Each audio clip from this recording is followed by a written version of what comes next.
Good evening and welcome to the Melissa Cardinals Network. This is Trey Graham, Ross Graham joining you here from Coach Kenny Deal Stadium as we welcome you to another great night of high school football here on the Melissa Cardinals Network in partnership with our friends at Game On Sports. The Greenville Lions are in town for homecoming night and we are glad you are joining us. Your Cardinals are #1 ranked in the state of Texas in Class 5A Division II football, 7-0 on the season. Matt Nally's team is rolling and you're in store for a great night of football tonight. Thank you for spending your Friday evening with us. It is regular season football time. It is playoff baseball time. We're in the booth here watching the Texas Rangers and the Houston Astros in playoffs baseball. And we are always glad you are with us on the Melissa Cardinals Network. It is a wonderful night. We have a lot in store for you. You see your Cardinals in the red over red with the white hats tonight. It's going to be a great night, and we have homecoming festivities all night long. Our Melissa High School AV department has put together a couple of great packages for us about Cardinal players, and we want to send you back to enjoy some things. You're going to hear about some big fellas on the line, and you're going to hear about one of our kickers as well. Let's send you back to the Melissa AV department.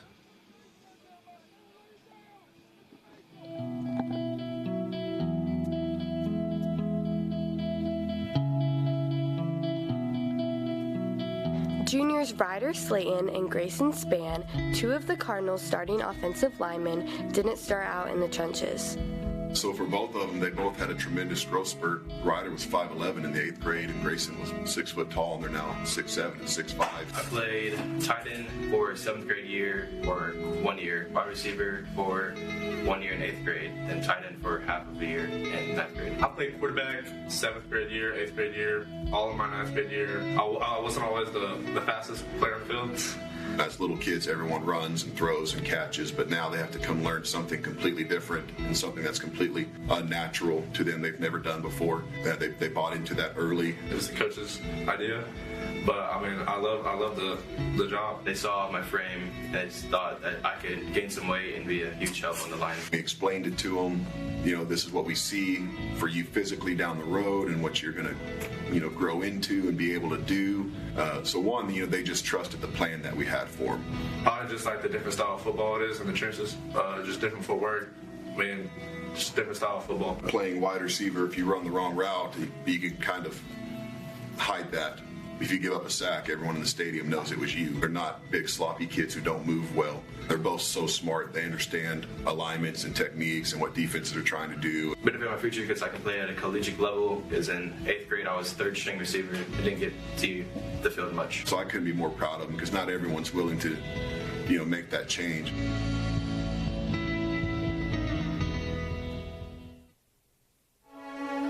The Cardinals kickoff specialist, junior Nick Hernandez, made varsity this year with no prior football experience. I've just been playing soccer my whole life, ever since I was really, really little. I already had recognized that I had a pretty big leg, because whenever you take free kicks in soccer, you usually need a bit of power to actually get it over a wall. One day, my friend from club, Jesse, he told me that I should probably just try out kicking football.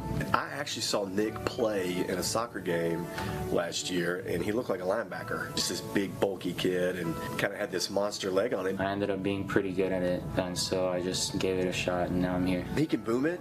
That's really hard to teach a kid how to lift the ball up. My first kickoff, I wasn't expecting everyone to line up the way they were, and I shanked the first ever kickoff. Once he figures out the nuances of how to kick a football, which isn't that different from kicking a soccer ball, his potential is the ceiling. I think he's a Division I Power 5 kicker.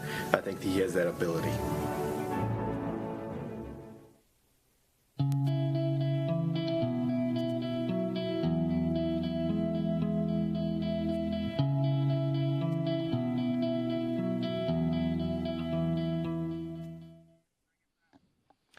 Welcome back.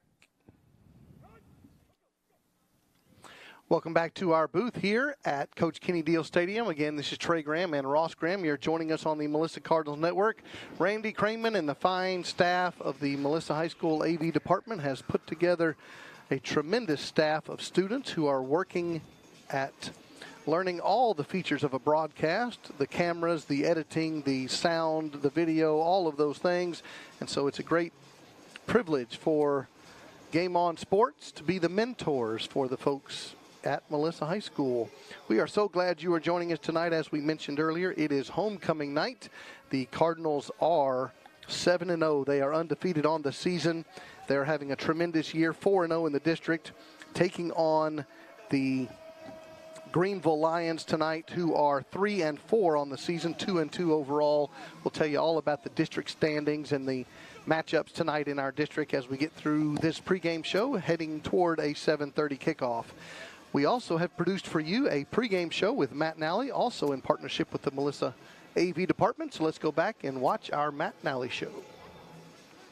Good evening and welcome to the Melissa Cardinals Network. This is Trey Graham with Cardinals head football coach Matt Nally on homecoming night as we get ready for a big ball game, a home game in the house that Deal built. But let's take a moment and look back to a big win up there at Munson Stadium in Denison. 40-14 was the final score.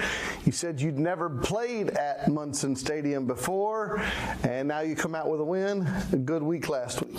I appreciate, I've been there a few times and watched some Pee Wee football games and a couple of junior high football games. And before I got here, I'd never heard of Denison, 9 years ago. And when I got here 9 years ago, they've only been playing football for like 100 years. Yeah. But it is what it is. But I'd never heard of them. But the three places that people kept bringing up that were extremely hard to win at was Salina, Argyle, and Denison. So just going up there in that atmosphere. You're checking off the. Yeah, heck yeah, I am. But just going up there and the whole situation, I was a little nervous just because they said you had to play against the fans, you had to play against the officials, you had to do all these things. It made me a little nervous. So, but it was a good game. There's some things that as a coach that you got to watch film and really figure out. There's still a lot of things that we need to get better at. So that's always a silver lining coming off of something like that. But really proud of the kiddos and the coaches for how they handled themselves and coming up with a victory. And Jason Russell pulled out a little trickeration, a few things in the back of the playbook this week.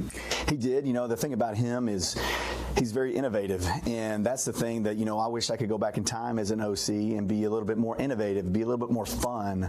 I didn't have the guts to call some of those plays that he calls, but yeah, him and Coach Hammy, Coach Pickup, and Coach Rosh, and that whole offensive staff does an amazing job of coming up with a great game plan, and they do fun things for kids like that. It keeps them interested in practice, and then when you get to do it in a game, it's really fun. So 7-0, number one ranked in Class 5A Division II football, and the Greenville Lions come to town. Talk about the Lions. Well, they're coached by kind of a legendary coach right now, Coach Randy Jackson. If you know his story, he retired a few years ago, and they ended up going overseas and coaching football in England.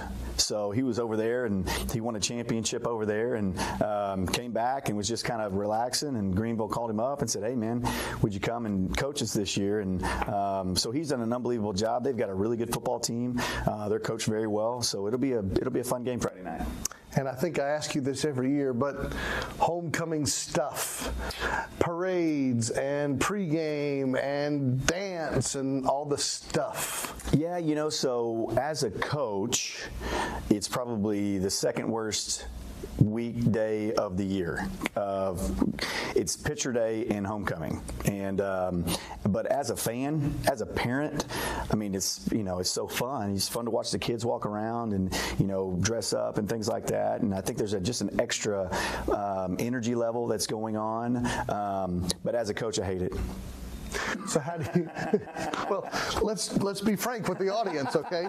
So how do you avoid all the distractions? Once again, you got to talk about it, and it's something that you talk about early. In our Saturday meeting with our team, so the first thing I brought up was, hey, it's homecoming week.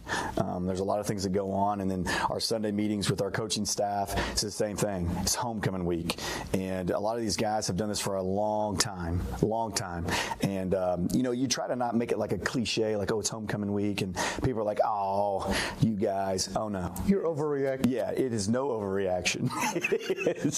There is some things that are going up, but they're kids, and they need to be kids. They need to be allowed to be kids. They need to enjoy the moment. They need to enjoy everything about it. Some of these kids, it's their first homecoming, and some of these kids, their last homecoming. So, as a student, so I think that's a really cool thing, and they need to enjoy it. I just want. Well, you get honest stuff straight from Matt Nally here on the Cardinals scoreboard and the Melissa Cardinals Network. The homecoming game tonight, Greenville Lions taking on your number 1 ranked Melissa Cardinals. We'll take a break and you'll come back and we'll get you ready for the opening kickoff. Your Melissa Cardinals at Coach Kenny Deal Stadium. This is the Melissa Cardinals Network in partnership with the Melissa High School AV Department. You just heard my conversation recorded earlier with Coach Matt Nally. He's down there on the field now as the Melissa Cardinals are getting ready tonight to host the Greenville Lions in a district matchup here in District 7, 5A Division II. Melissa was the preseason number 1 in that classification of UIL football, and they are still number 1 ranked in this 5A Division II level. We are so glad you are joining us tonight. As we discussed a moment ago there with Coach Matt Nally, it is homecoming night, which means there are things, activities, festivities, stuff tonight and stuff tomorrow night. So Ross Graham joins me here in the booth as always. Ross Graham not only is broadcaster here on the Melissa Cardinals Network, he is a senior at Melissa High School, which means you're going to be right in the middle of that stuff. Absolutely. The homecoming festivities have really started all the way months back, really, as I'm also in student council, and we started planning for homecoming and thinking of ideas for it, thinking of themes, thinking of decorations, thinking of the logistics of how it's all going to work out. So that started all the way back at the beginning of the school year, but this past week as well, seniors were allowed to nominate any senior of their choice for the homecoming court. The top 5 vote getters, both males and females, were nominated for the court. We're going to see that at halftime. And then just a couple of days ago, from 8 a.m. to 4 p.m. on Wednesday, or maybe it was Thursday, the whole school was open to vote for anyone that they wanted out of the 10 options, any boy or girl that they wanted. And then at halftime, the homecoming king and queen will be announced. And then the parade was also Wednesday night, where the homecoming court was led the way, along with all the other sports, all the way kindergarten, all the way up to seniors. That was really exciting. And then the homecoming dance will be tomorrow night here in the courtyard here at Melissa High School. So outdoor dance. Outdoor, yes. It's going to be right in the courtyard by the Student Union. We're renting a ball dance floor. It's going to be exciting. It's going to be nice weather. It's going to be a fun night. There's going to be hundreds and hundreds of students everywhere. Lots of mums. A mum the size of a whole building. Yeah, like like a 2-story mum. We have a lot of people who aren't Texans who now moved to Melissa, Texas, or who watch and listen on the broadcast. And so maybe they don't know this whole mum thing. Yes. Because a mum is like a little flower. Right. But this ain't a little flower. Right. And even in the past years, it's just they just continue to get longer and longer and larger and larger and more expensive and more more extravagant every year. Enormous in every way. So people wore them to school today. Today was Cardinal Spirit Day for the homecoming. Each day of the week, Melissa High School students have been dressing up. There was like Dynamic Duo Day, Country versus Country Club Day. There was different days throughout the week. But then, yes, mums. Girls wore mums, boys wore garters on their arms, and as student council, we made a mum that will extend from the upper balcony of the MAC of the Melissa Arts Center, and it will go all the way down to the ground, so it's the size of a whole story. So not only are there large mums that people are wearing, there's going to be one the size of a, 12-foot tall mum as well. Now, I went to high school in Texas, but it was a few years before my son here went to high school in Texas. So answer me this question. Why? Why? Because, yeah. I guess you could say why not. Why not? Okay. Well, because everything's bigger in Texas? Including these mums. Including these mums, So I hope some of our out-of-staters, the non-Texans in the audience, are going to get to see some of this really craziness that this mum thing is, because it's crazy. Yeah. Yeah, but it's part of homecoming. And it's exciting, and as we've seen a lot of the people who often listen to us on the Melissa Cardinals Network have come here for this game and are in-house, sometimes for the first time, because it's homecoming. Everyone's coming home.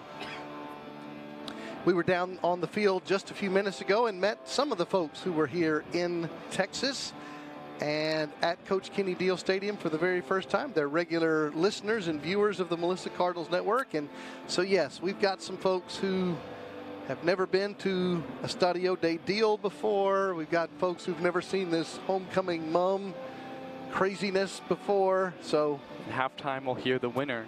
We will have the announcements, yes. 5 boys, 5 girls. The votes are already in.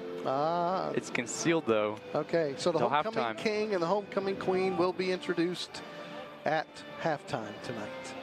You see the Cardinals there warming up in their side of the field. The Greenville Lions have already left the field, most of them, and some of their skill positions are down there still throwing.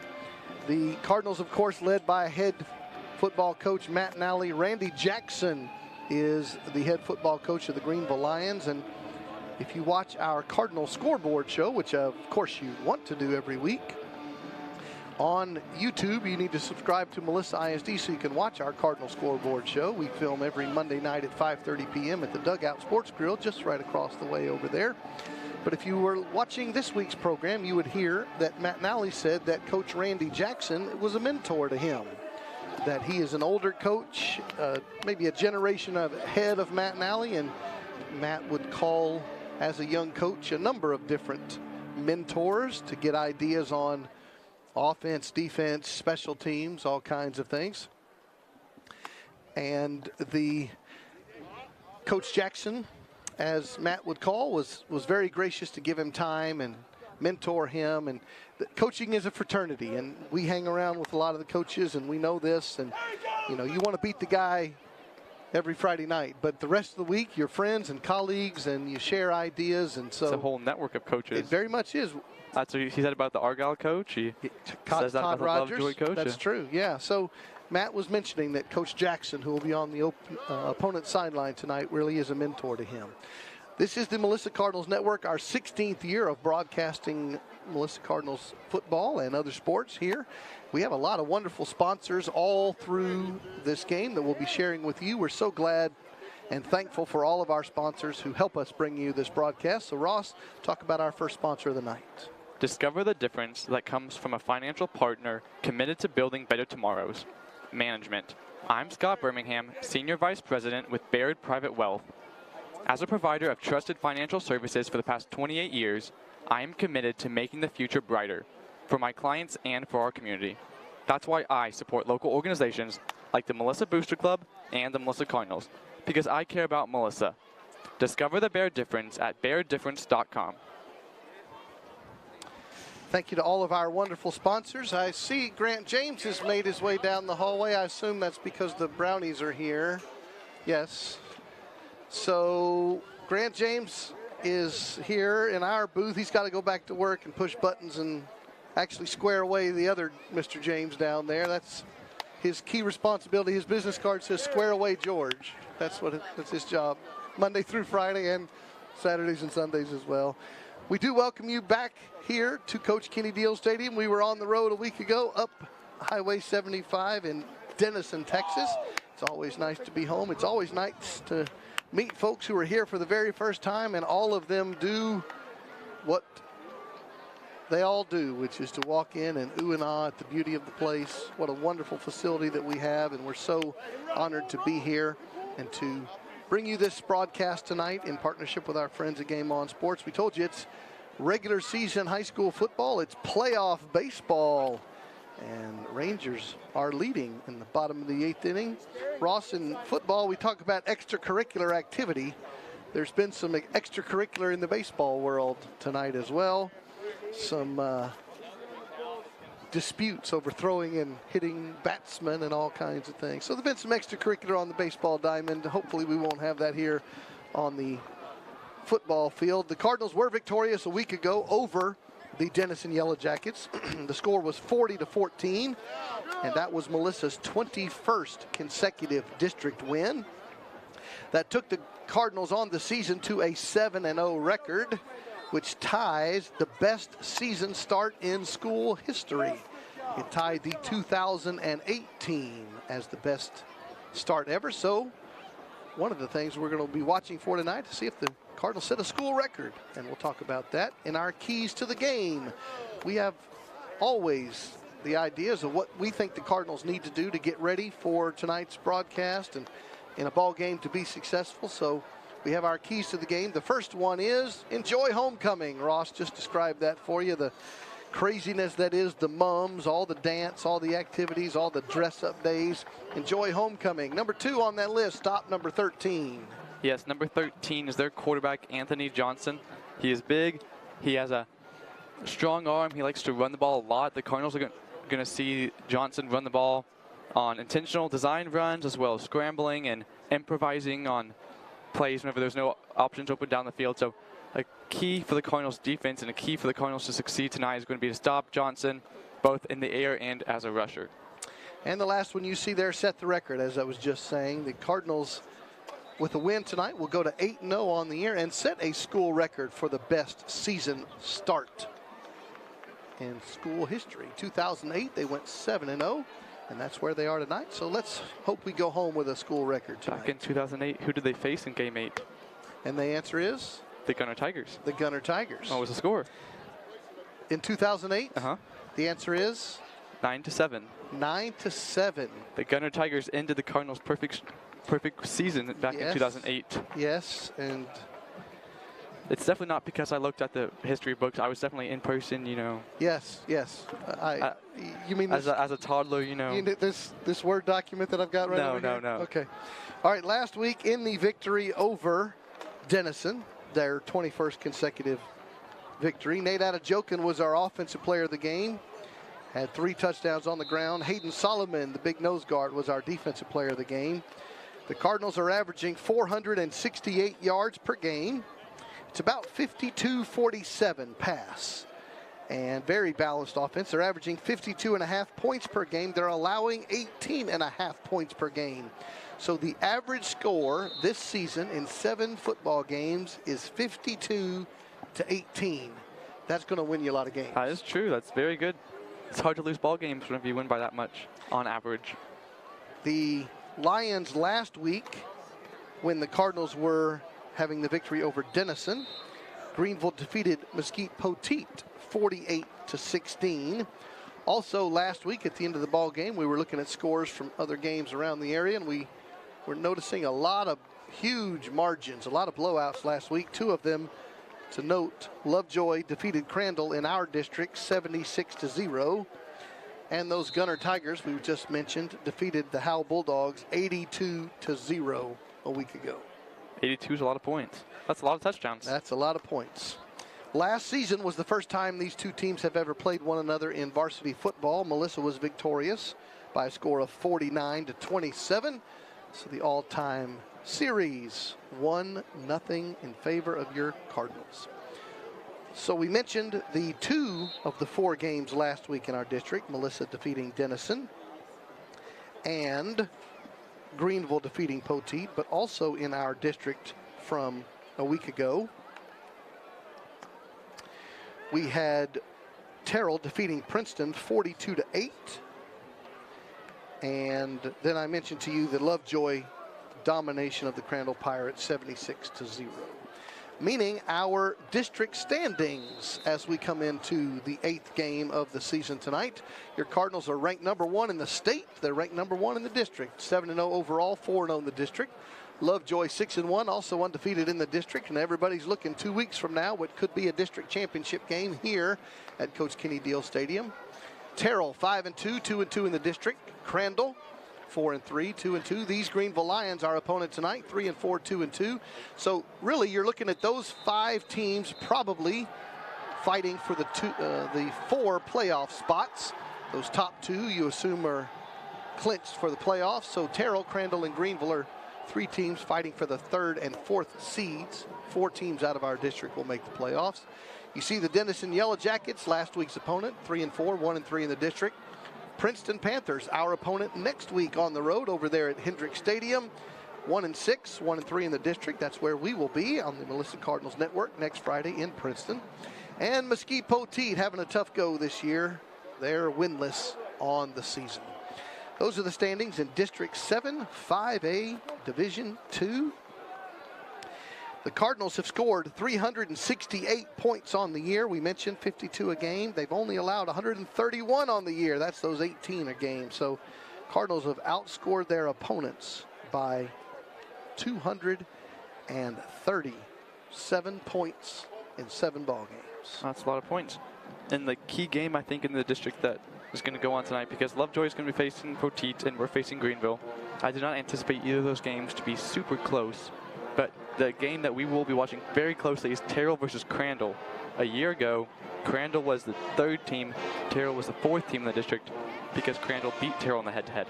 This time, it's at Crandall, so it's going to be a big game. The winner of that game is going to have a very good hold on 3rd place in the district. So for both the Terrell Tigers and the Crandall Pirates, tonight is a big game for them. They both have suffered losses to the Melissa Cardinals and the Lovejoy Leopards, so a big game tonight for them is going to be to square off against each other. We will be checking that game in our district. Outside of our district, as we're talking about bracketology, Nacogdoches at Texarkana, Texas, Longview Pine Tree at Hallsville, White House at Mount Pleasant, because we are in District 7. And the way the brackets work, our first round opponents come from District 8, and there's 4 teams per district that make the playoffs, and it's a seeding. So number 1 seed in a district plays the number 4 seed in the opposing district. 1 and 4 play, 2 and 3 play. And so the opposing district in our bracket is District 8, so we'll be watching those scores as well as we start to put the bracketology together. Some people have an idea who the Cardinals might be facing 3 weeks from now. A year ago, if you recall, our district was undefeated in the first round of the playoffs against District 8. So the good news is that the Cardinals are in a good district. So it's likely that we could face a divisional district rival later on in the playoffs. Like last year, we faced Terrell in the 3rd round. So it's very possible. We have great teams and great depth in our district. So it's very possible that our district could sweep the District 8 as well in the first round of the playoffs again. We are getting you ready for tonight's ball game. Remember our email address, mcnr@melissaisd.org, mcnr@melissaisd.org. We love to hear from you, and we like to know where you're watching or listening from, who your favorite Cardinal is. Make sure you say Go Black Knights. Army's in action tomorrow at the LSU Tigers. LSU Tigers. Black Knights versus that team down there in Baton Rouge. Did you see the end zones of LSU end zones? I did. The Tiger Stadium over there in Baton Rouge, they have camo. Painted it camo in honor of America's team, the Army Black Knights, coming to town. So thank you very much. Hopefully the Black Knights will be in those camo-colored end zones a lot tomorrow night. So email us and let us know you're out there, mcnr@melissaisd.org. And we're going to take a moment and thank another wonderful sponsor. Looking for a beautiful RV park getaway? Hidden Grove RV Resort, located in Honey Grove, Texas, offers fishing, camping, and boating in the middle of a pristine Texas countryside. With our amenities, you will not need to go anywhere else. We can refill or exchange your propane tanks, and our convenience stores provide for your necessities with plenty of snacks and ice cream to treat yourself and your family. This vacation getaway is surrounded by lakes and trees, and you can also stay in one of our fully furnished cabins while you enjoy nature in North Texas. Check us out at hiddengroveresort.com or follow us on Facebook and Instagram to book your getaway now. Go Cardinals. We are getting you ready for tonight's game. The Greenville Lions in town, and we are so glad you are spending part of your evening with us.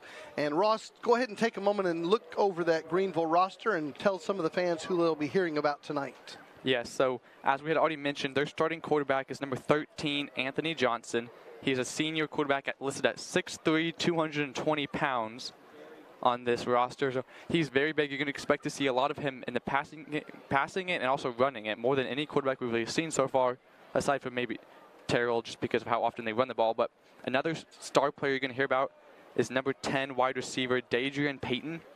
He's very talented receiver. He's also the returner. A week ago against the Poteet Pirates, he had a kickoff return for a touchdown.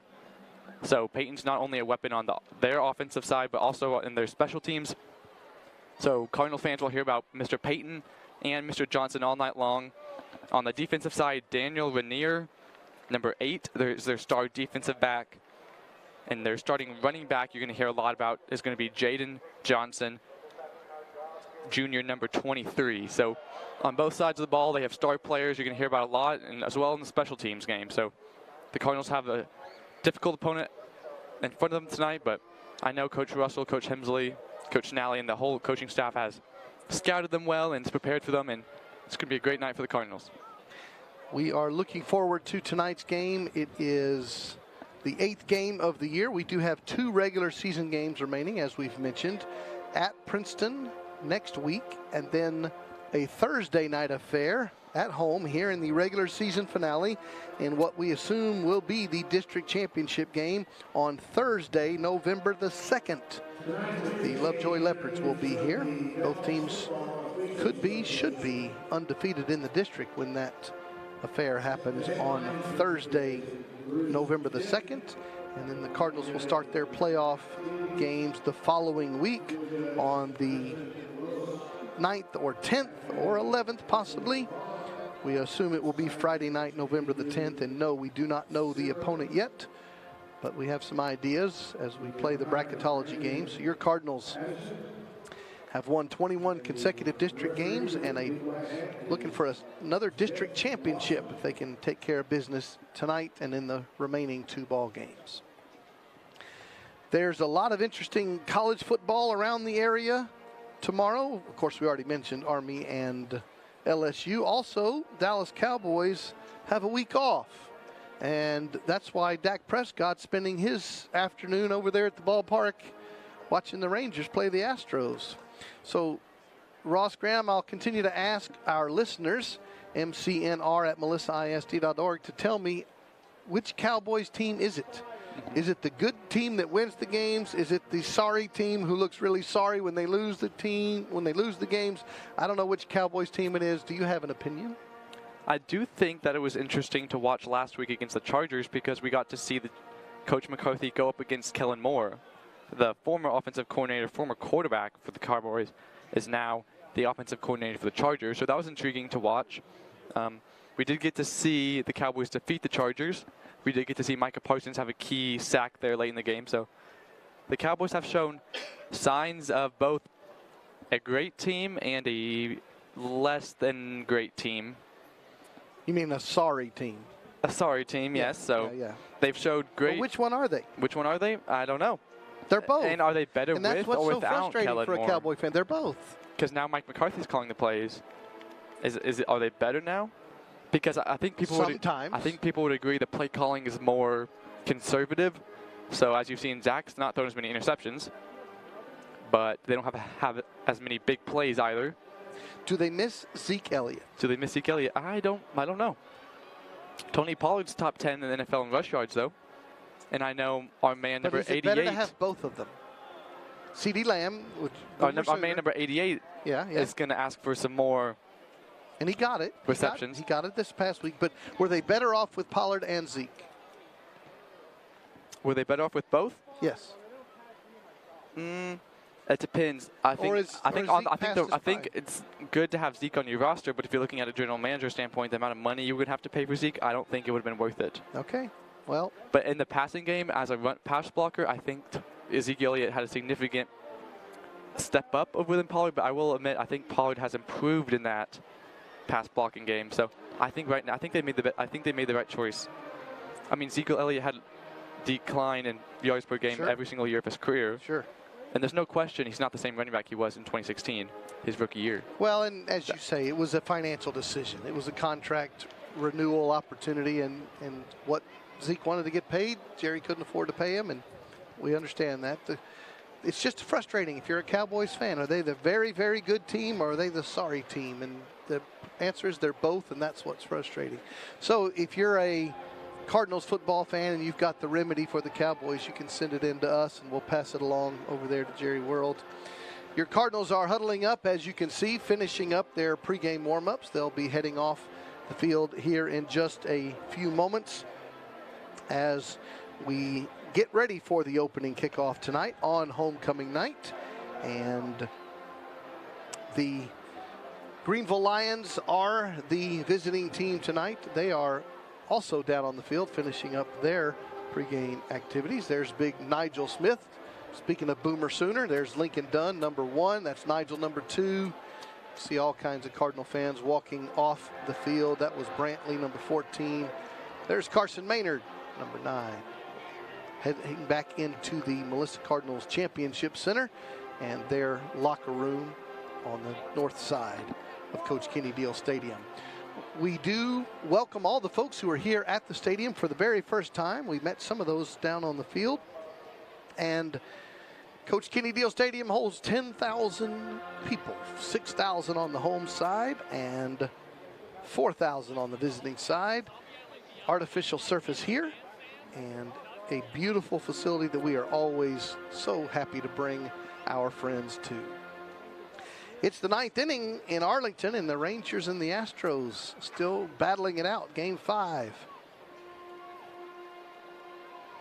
Rangers with the lead, but need to finish this one off. Our officials for tonight: Jeff Wasserman is our referee, Brandon Addis, Bruce Tiff, Mac Tiggs, Edward Carr, and Andrew Curry.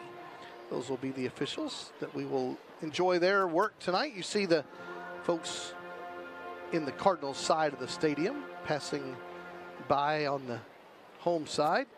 And we've got the Cardinal fans making their way in here tonight on homecoming night.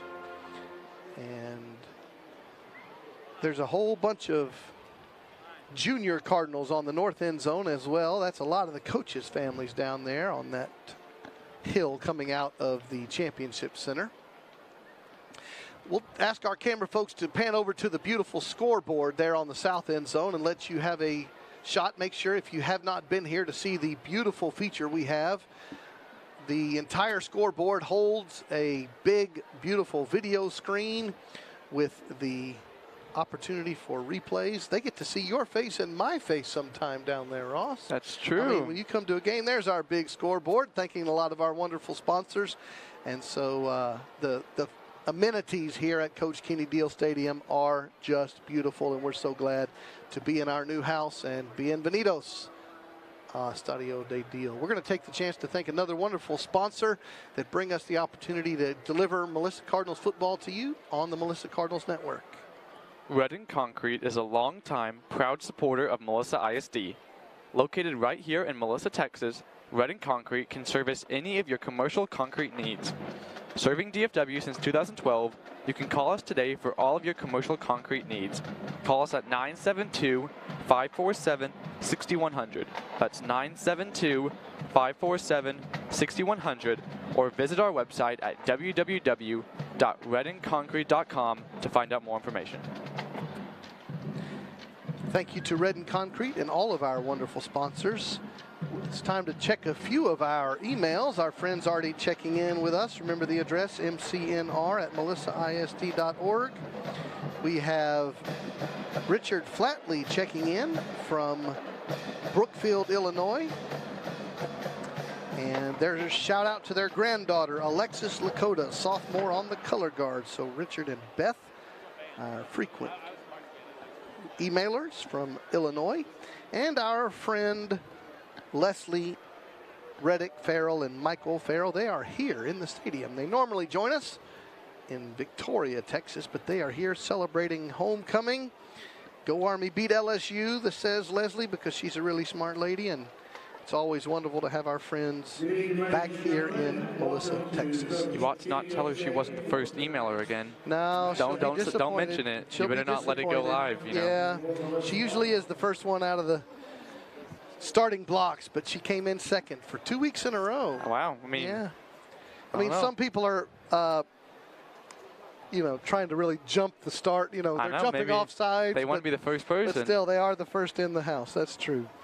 So we love to hear from you wherever you are in the world. And let us know who your favorite Cardinals are, who your favorite college football team is.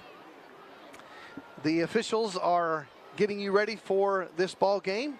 And if you're watching baseball and you're a Rangers fan, Jose Altuve just hit one out in the top of the ninth. The top of the ninth to give the Astros a 1-run lead. So Rangers going to have some work to do in the bottom of the ninth. If they could just not pitch to Altuve ever, that's true. They'd have a lot more It helps success. whenever your strike zone's Yeah. about minuscule. a foot, you know? Yeah, well, whatever it is, he's really good. He's really good against the Rangers. And you know, a year ago and in the past, you and Coach Kenny Deal have talked about who do you think is going to win a championship first? Texas Rangers, Dallas Cowboys, and Dallas Mavericks. Yes. Now, I think you both can clearly agree on who's not going to win. That would be the Cowboys. That would be the Cowboys. Yeah. But you guys, I think, both agreed on the Mavericks. I mean, they made the Western Conference Finals two years ago now. Until last season when they didn't make the playoffs. Yeah. And so, I don't know. Did your opinion change now? Well, I don't know. You don't want to jinx anything. I don't know if my opinion's changed, but my hope has changed. I hope these guys can finish out the Astros and go win a World Series this year. But they got to come back. and Luka, I mean, now they had an offseason together. Well, can you make it more optimistic? Since you're going to change the subject to the Mavericks, that's right. Opening day's coming up, and this Wednesday night. But we haven't seen the Luka and Kyrie performance that we need. Right. Okay? It's been the all-star game where you like each other and you throw some wild passes to each other, but you're not a team yet. Hopefully the offseason, hopefully the preseason, but they've both been injured. And you know who their first-round draft pick was? Lively. Derek Lively. Out of Duke, yes. Out of Duke, the center. Yes. Shot blocker. Who may be starting as a rookie. Starting, so there you go. I would like to see Kyrie and Luka become the best backcourt tandem in the NBA, but they got to be a little. They got to do it together. Yes. They got to be willing to pass the ball. You know, let the other one score. Play a little defense every now and then. I know the NBA is not really big into defense, but yeah, Mavericks and defense is, they learned that from Dirk. Well, I think you can say that about really any team though in the NBA. Defense is kind of just like optional. Optional. Yeah. All right. Looking around the college football scoreboard for tomorrow. Big game in the top 10. Penn State and Ohio State in Big Ten country. UCF and Oklahoma. Let's see. Baylor and Cincinnati Bearcats.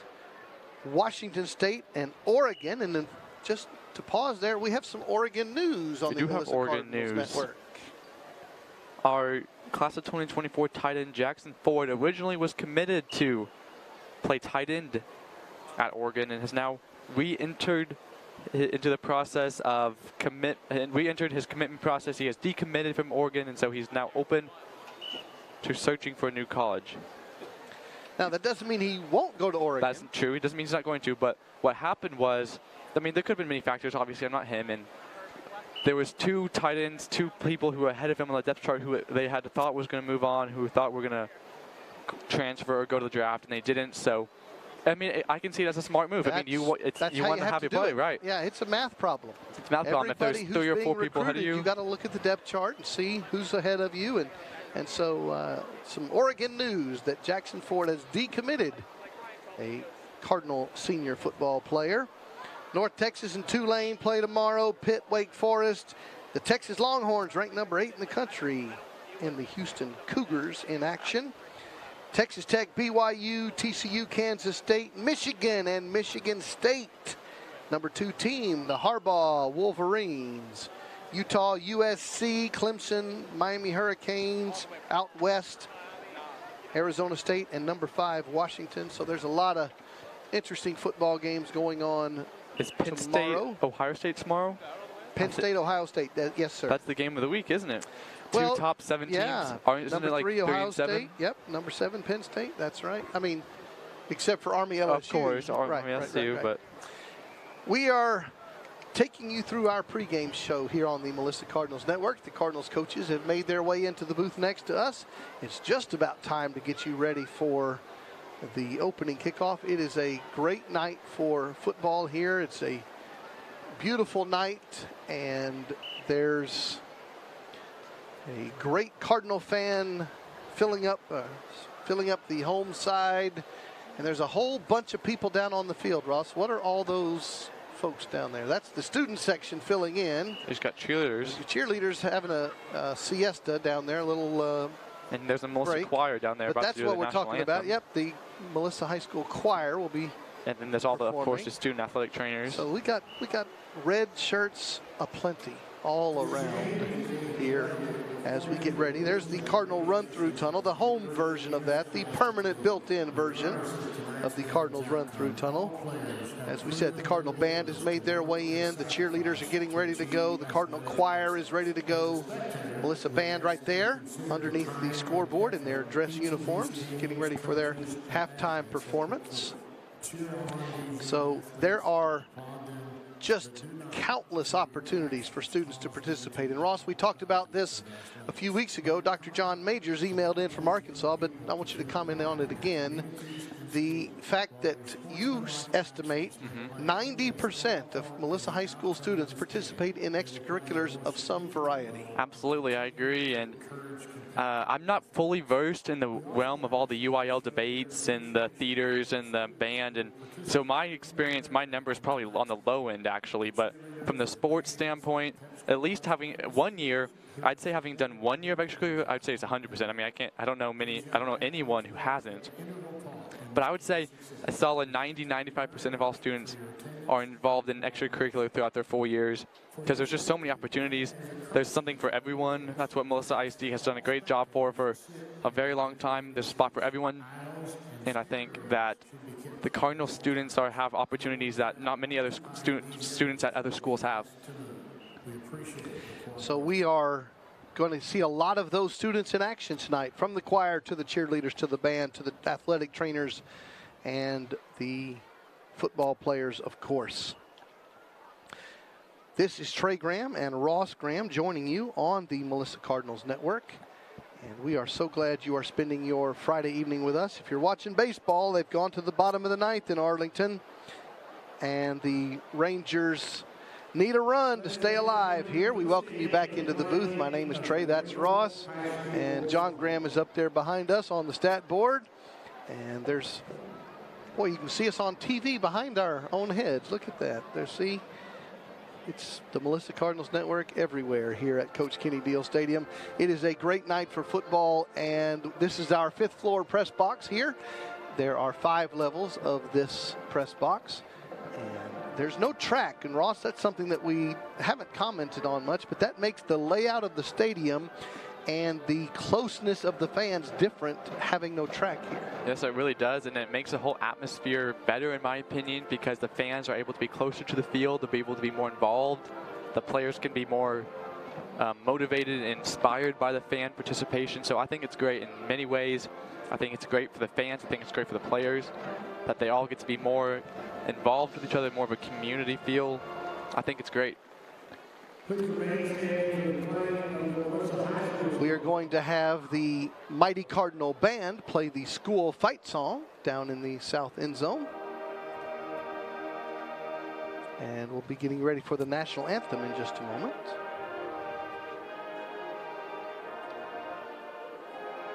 Those are the Greenville Lion cheerleaders getting ready to welcome their team in. There's the Mighty Cardinal Band playing the school song.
Welcome to the Melissa Cardinals Network. This is Trey Graham, Ross Graham, getting you ready for kickoff tonight as your Melissa Cardinals host the Greenville Lions here on homecoming night in Melissa, Texas. The Greenville Lions will be coming out of their tunnel in just a moment, entering the field as you see the 7-0 Melissa Cardinals taking on the 3-4 Greenville Lions right here on the Melissa Cardinals Network in partnership with our friends at Game On Sports. Your Cardinals are looking to extend their current 21-game district winning streak as the visiting Greenville Lions enter the field. GHS, you see their flag coming through there. And the Greenville Lions led by their head football coach, Randy Jackson. Their defensive coordinator is George Sellers. And they are entering the field tonight, making their way down to the far end zone. The Cardinals will be coming out here in just a moment to get you ready for Class 5A Division II football here at beautiful Coach Kenny Deal Stadium. And if you're watching baseball, Ranger fans, you need a hit here in the bottom of the ninth. 2 men on, 2 outs. Rangers down by a run. That's rookie Carter up to bat. In the biggest at-bat of his life. Here we go, Cardinal fans. Welcome to Friday Night Lights. Get ready for your Melissa Cardinals on homecoming night.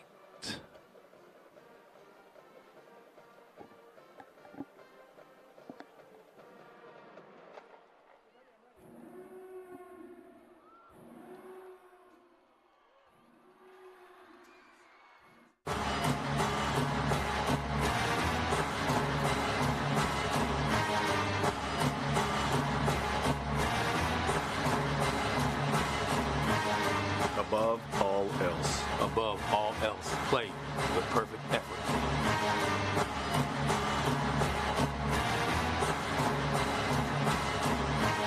Above all else, best is the standard.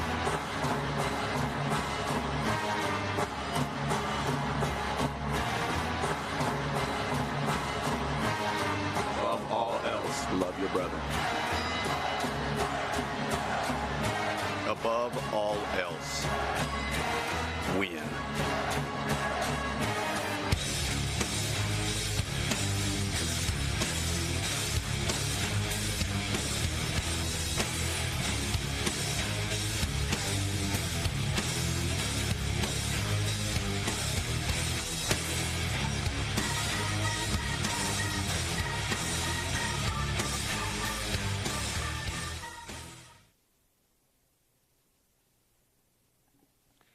You have just seen your Melissa Cardinals entering the field tonight on homecoming night. Great entrance production there by the Melissa High School AV department and Game On Sports as your Cardinals enter the field tonight through their championship center and out of the locker room onto the field. The Melissa High School choir has made their way out to the field to honor America with the national anthem. And we are looking forward to a great night of high school football here. It's a tough night over there in Arlington as the Houston Astros have defeated your Texas Rangers by a score of 5-4 on a home run by Jose Altuve in the top of the ninth. Rangers couldn't score in the bottom of the ninth. Houston leads the ALCS 3-2. And 70% of the time in a best-of-7 Major League Baseball playoff series, the team that wins Game 5 wins the series. So the Rangers have an uphill battle. So baseball's over. It's time to focus on football. Let's honor America with the playing of the national anthem here by the Melissa High School Choir.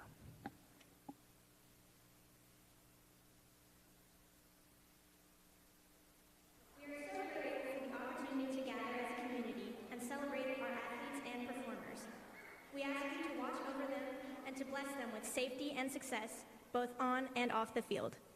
Also, we ask that you help us remain respectful of each other and behave in a sportsmanlike manner. We are so thankful for the grace and mercy you give us and pray that we can glorify you in all that we do. In the name of Jesus Christ, amen.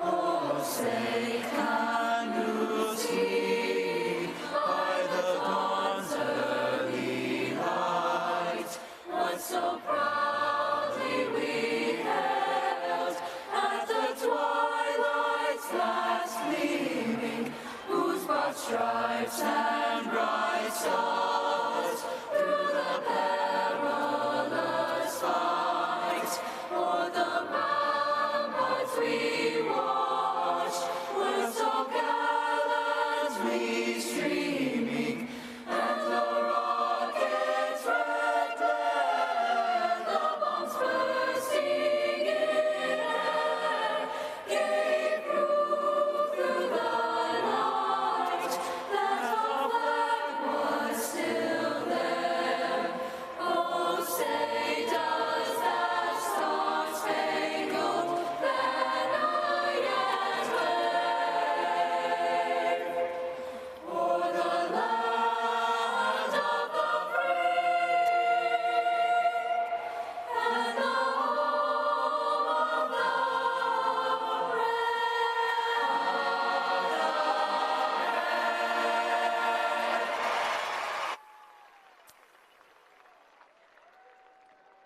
Excellent performance by the Melissa High School Choir, honoring America with the playing of the national anthem. It's game time. Playoff baseball is over. Regular season football is about to begin. Your Texas Rangers got to get a win to stay alive. And now your Melissa Cardinals want to get a win and set a school record tonight for a best season start ever. As we get you ready for the kickoff tonight, as we did 1 week ago, we will take a moment and ask you to pray for our friends in the land of Israel. What a horrible and tragic event. 2 weeks ago, terrorist attack taking innocent lives. So we're going to continue to pray for the folks in Israel and ask the Lord to bless those families and comfort those who have lost loved ones. We pray that the hostages will be released. So please join us in praying for our friends in the land of Israel. The captains for both teams are making their way out to the center of the field right now. For the captains, you have Dadrian Payton and Anthony Johnson. And for the Cardinals, you've got Jake Patusek. You've got Jackson Ford. And I want to Nate Adejokin and Owen Hollenbeck. And there's our official, and he is indicating to us that the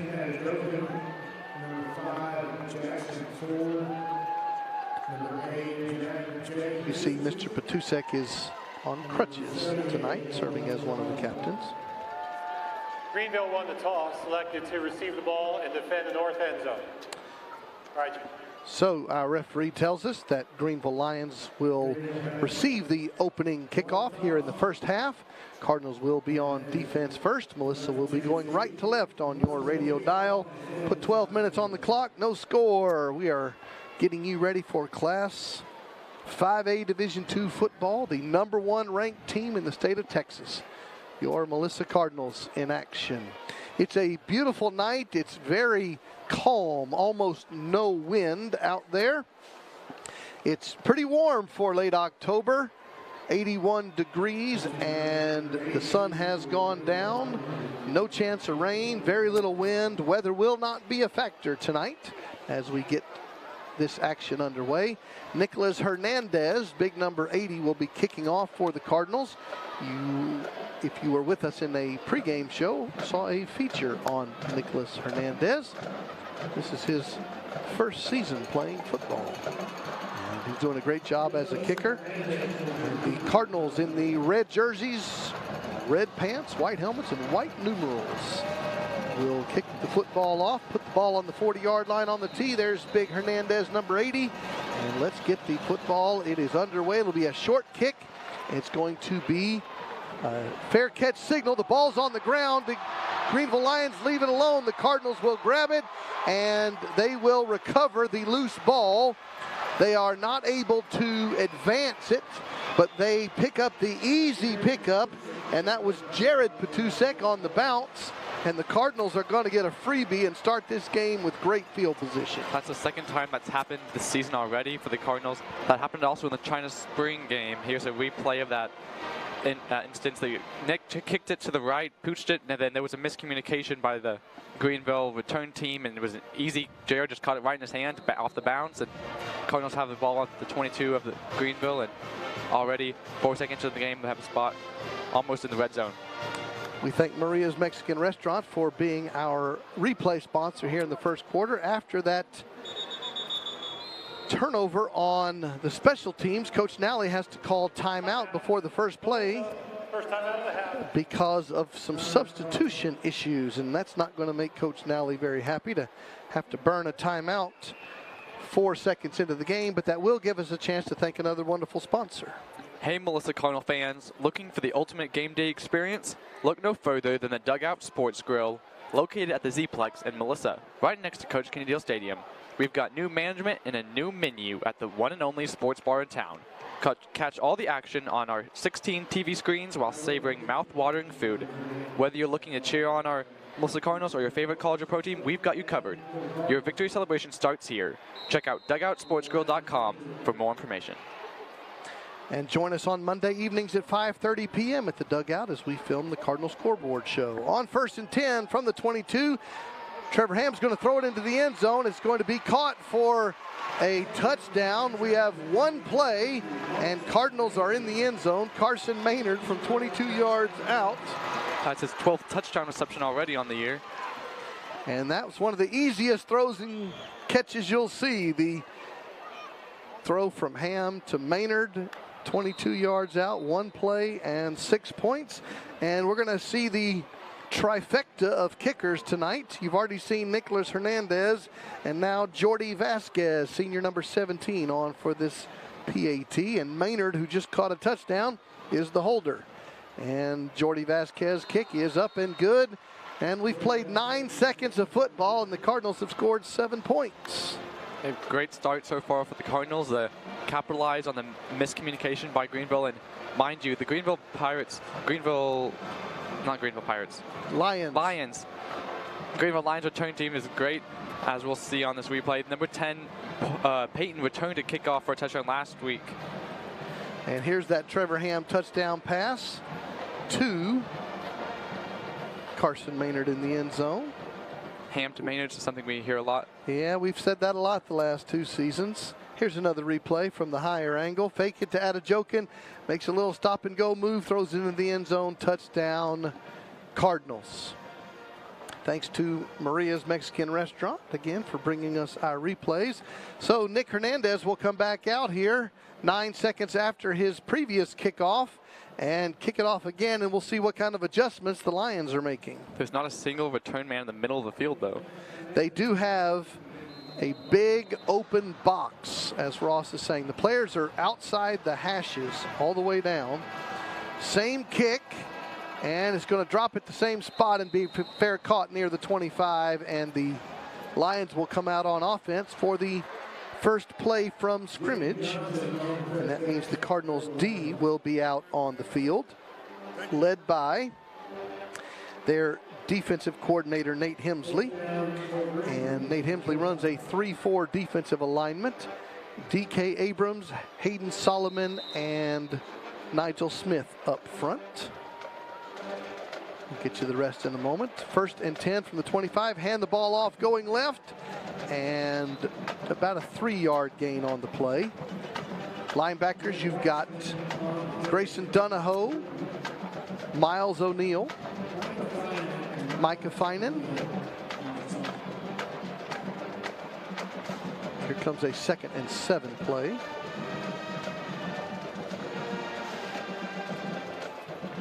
Gunnar Wilson, the other linebacker there. We'll get to those in a second. Here's 2nd down 7. Johnson's first throw of the game. Throws a little curl route. It's going to be caught for a first down. Nice throw and catch.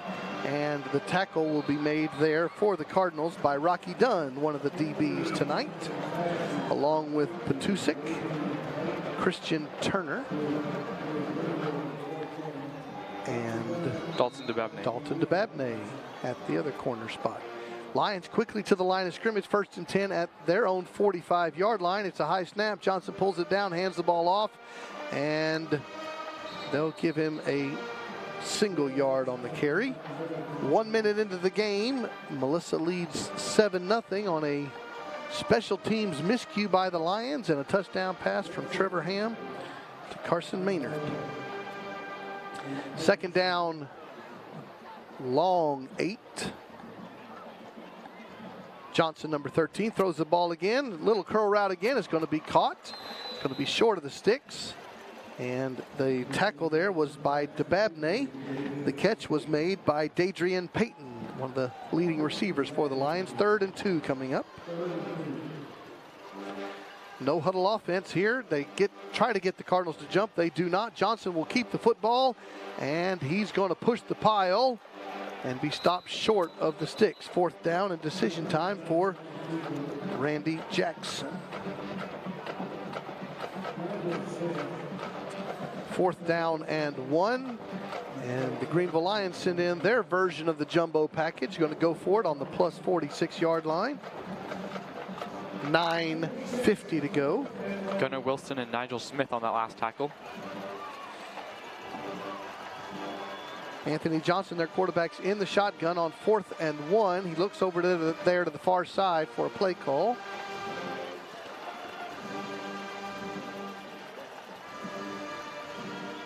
Snap the ball, hand the ball off, and the Cardinals get a stop. Ball goes over on downs, and the Cardinals will take over on offense for the 2nd time. Good defensive stop there by Nate Hemsley's D. The O-line for your Cardinals: left tackle Ryder Slayton, left guard Jake Brown, the center is DeMondre Tasby, the right guard is Owen Hollenbeck, and the right tackle is Grayson Spann. There's your O-line starters from left to right.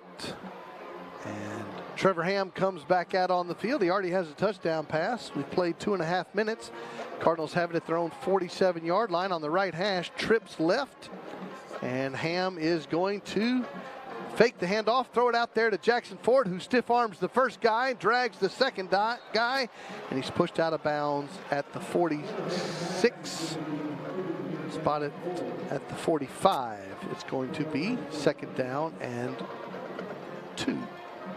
Now they choose the 46 again. All right. 2nd and 3, we'll call it. 2 receivers right, 1 left. Hand the ball to Adejokin, and he'll have a 1st down. Gain of 5 for Nate. 1st down, Cardinals. And one of the Lions loses his helmet, has to leave for a play. You've got Carson Maynard, Jacob Nye, Lincoln Dunn at your wide receivers on this drive. Fake it to Adejokin, throw it out there to Lincoln Dunn, his first catch, and it's a good open field tackle for the Lions, loss of yardage.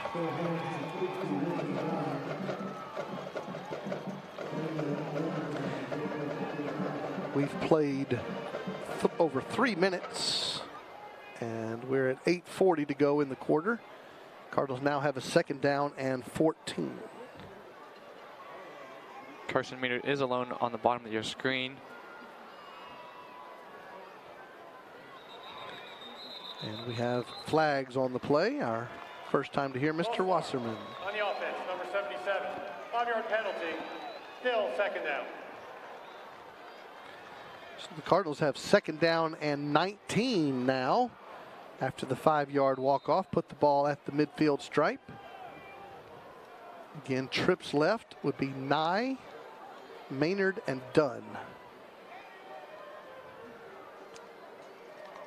Snap it back to Trevor. They're going to run the ball with Adejokin over the left side. He's going to have a breakaway. There's the speed. 30, 20, 10, 5. Touchdown Cardinals. Touchdown Nate Adejokin. 50 yards to the house. Touchdown Nate Adejokin, his 13th rush touchdown of the year. The Greenville Lions have a weakness in the inside, the interior of the run game. He gave up a similar touchdown, 60 yards right up the middle last week against Poteet. So Nate just did the exact same thing. Huge touchdown run for Nate, his 13th of the year. Now the Cardinals are already up 13-0. With now Nick Hernandez coming on to kick this PAT. And the snap is back, the kick is up, and the kick is good. Cardinals lead 14-0 with 8:14 to go in the first quarter.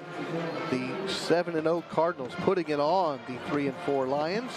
Our extra points brought to you by Hollis Texas-style barbecue. And we were downstairs a couple hours ago, Ross, and we got to meet Mr. Hollis himself. Yes, and he is in fact a graduate of Melissa High School. And not only a graduate, he was a member of the 2011 state championship team. DJ Hollis was a lineman for the Cardinals back over a decade ago.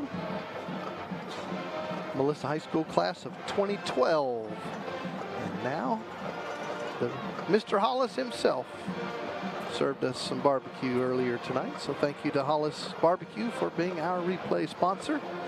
And for the third time in the first part of the first quarter, Nick Hernandez is going to put the ball on the tee and kick the ball off from his own 40-yard line.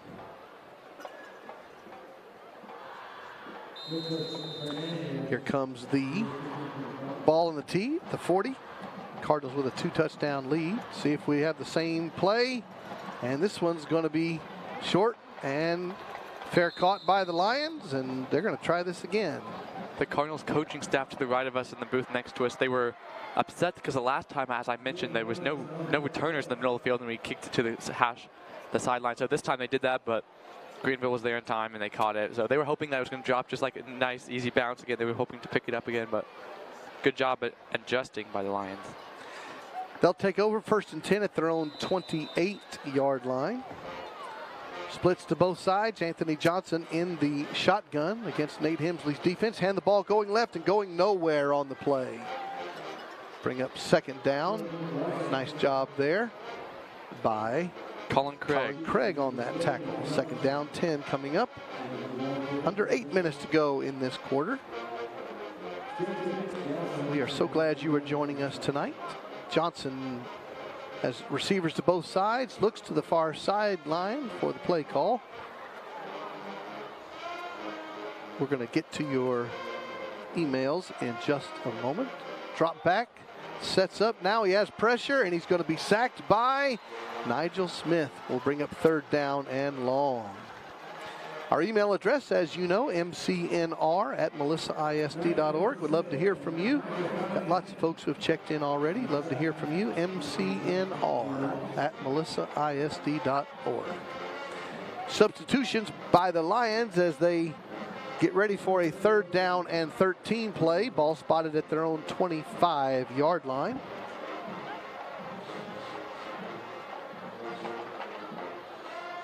Johnson does have a big arm, so it's our first chance to see what kind of play call they choose down behind the chains on 3rd down. 5 receivers, 3 left. Johnson rolls to his left, throws it to a crossing route. It's going to be caught for a 1st down. Nice throw and catch, but we do have a flag on the play. And we'll see what our referee has to say. It's going to come back against the Lions. DK Abrams was held. Holding on the offense, number 56. 10-yard penalty, still 3rd down. It's going to be 3rd and really long for the Lions. That was a nice throw and catch, rolling to his left, set up and threw the little crossing route for a 1st down, but now the Lions have it at their 16-yard line, 3rd and 22. Again, 5 wide receivers, no backs. Johnson in the shotgun. Play clock at 6, and now 4, and now 1. He barely gets the snap off. Straight drop back, but has pressure, rolls left, has to run the football, and he's going to be stopped way short of the chains, and it'll be punt time for Coach Jackson and the Greenville Lions. We have John Nye checking in from Kansas, and that's the family of number 13, Jacob Nye. They say they enjoy our church broadcasts. Well, thank you very much. And our Melissa Cardinals broadcast. Well, thank you. We enjoy having the Nye family in our church family. There's a punt. And Lincoln Dunn is going to catch it at his own 48-yard line. Makes a man miss. Flag on the ground. And now Lincoln Dunn is on the ground. The ball's going to be near the midfield stripe, but we're going to have a penalty to be announced beforehand. Richard Ham and Pat Ham are Trevor Ham's grandparents, and they're in Ohio tonight. We'll be in person here in Texas. During the return, illegal block in the back, number 16 on the return team. 10-yard penalty for the end of the run. First down. So we'll welcome Trevor's grandparents to join us next week here in Texas. It is a penalty against the Cardinals on the punt return, so that will back them up. They'll start at their own 40-yard line.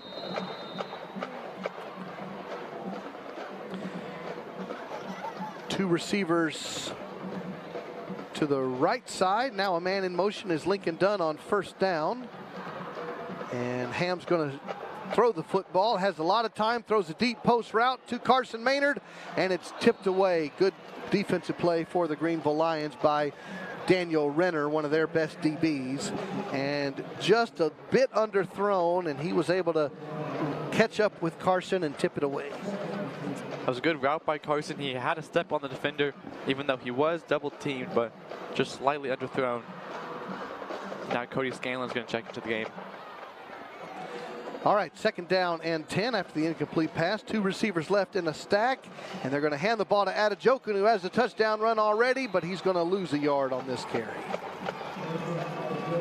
We just heard from Trevor Ham's grandparents. These are other Trevor Ham family members. This is Brett Wiggins, and he's in town. We got to meet him down in the stands earlier on. Joining us in person, he's usually in Florida. 3rd and 11. Now Trevor Ham is going to throw it down the right sideline for Jacob Nye. Incomplete pass. It's 4th down and 11 yards. And here comes the punt game for the Cardinals. Their first punt of the night. So Tracy and Brett Wiggins are in town. They say, "Go Black Knights." Thank you very much. And they're the Notre Dame fans, but they say the Golden Domers are on a bye week. So welcome to Coach Kenny Deal Stadium, Mr. Wiggins. All right, DK Peanut Abrams on to punt the football. Wide splits by the Cardinals O-line. 3 up backs, and it's going to be a fake. And they're going to throw the football. It's going to be caught. It's going to be a little bit of pitch back to the punter, DK Abrams, who's going to have breakaway at the 40, 30, 20. They drag him down. He drags the defender all the way down to the 8-yard line. 1st and goal. Cardinals on the trickeration. Oren Abel was the up back there who threw the pass. He was a quarterback for several years before he switched to defensive line, and then he threw the ball to Cody Scanlon, gave the pitch back to Peanut, and great run there. He showed some speed, showed some strength, showed some overall just agility, and dragged all the way down to the 8-yard line. Here's a look at that play again. Owen gets the direct snap. Former quarterback throws it over to the left to Cody, gives a quick pitch back to DK, who sheds all sorts of tackles. Shows some speed for that running back, punter, defensive lineman. Thanks to Maria's Mexican Restaurant for showing us the replay. Ham's going to throw it out to the left side. It's going to be caught by Carson Maynard for another touchdown. So one play after the hook and lateral to the punter. You throw it to Carson Maynard, and the Cardinals are rolling. His touchdown number 13 now on the year, and 27 for Trevor. 20-0 Cardinals halfway through the first quarter. And the Cardinals are rolling, and the kicker rotation continues. And here comes the lefty, Sham McGregor, number 36. And there's been a wardrobe change. This kick is up and good. 21-0 Cardinals with the lead. There's Sham, but when we were talking to him in the pregame, he was wearing orange shoes. And he even pointed it out to us. He said, "Hey, look, I'm wearing my orange shoes." He wanted us to notice the orange. Maybe he was like a faking us out. I know. Because he's wearing white shoes now. I know. And on top of that, as we saw in your pregame interview with Coach Nally, he said he wasn't as gutsy as Coach Russell was back whenever he was OC. And well, I'd say direct snap to the up back, throw to receiver, pitch back to your punter, aka running back, all the way down to the red zone. I'd say that's a pretty gutsy call, but hey, why not? Hook and lateral to the punter. at the end of the day, it's just a sport. You know, why not have some fun with it? And be good at it. And 21-0 is the lead. Cardinals will be kicking off again. Nick Hernandez is the busiest guy on the field tonight. We've played 7 minutes of football. This is his 4th kickoff, and as you saw earlier, they inched a little closer to the inside of the field. This alignment, let's see, they're going to pooch it right in the left side now, and it's going to be fair caught. Lions failed to do that on the first opening kickoff. The Cardinals recovered, and one play later threw a touchdown pass, and here we are. The Lions will come out again with a first down. There's the O-lineman right there. That's Hollenbeck, number 78. There's DeMondre Tasby, the center, number 63. You see Slayton over there. Span is right there. A.J. Cole, 72, behind him. So there's the big fellas having a chat down there. Coach Rosh, while the defense is out on the field. 4 receivers, 2 to each side. First down and 10. Anthony Johnson, the quarterback, throws it left. It's almost picked off, and they're going to say it is. They're going to give it to him. Somebody make a call here. No. They're going to call incomplete pass. They were about to give it to him. That was a great break on the ball by Jared Petusik on the tip drill, but he couldn't quite bring it in, says the man. Let's see what the replay says. There's the tip drill, and boy, it was close. Petusik sure thought he had it. Jared had a pick last game as well, so that was almost number 2 in a row. Thanks to Maria's Mexican Restaurant. Second down, 10, hand the ball off, and running right into the arms of Jacob Wasserman, and then making a man miss and dragging the pile for a 9-yard tough run for the Lions. Rocky Dunn as well on that tackle. Grayson Dunho as well. Third down, 1 Lions. They're going to hand the ball off again, and Micah Finan hit him immediately. Ball's on the ground. Cardinals think they have it. He was short of the sticks on that 3rd-1 run, and they're going to give it to the him. Cardinals have the football. Micah Finan hit him immediately, knocked the ball loose. Cardinals recover it. So far, it's been all Cardinals in the first quarter. Melissa will take over at the Greenville 35-yard line, leading 21-0. We have a lot of wonderful sponsors here on the Melissa Cardinals Network. We'll thank another one. For all of your home construction needs, use Morales Custom Homes, an honest and trustworthy company who is committed to giving homeowners the experience they deserve, specializing in custom home builds, additions, and remodels.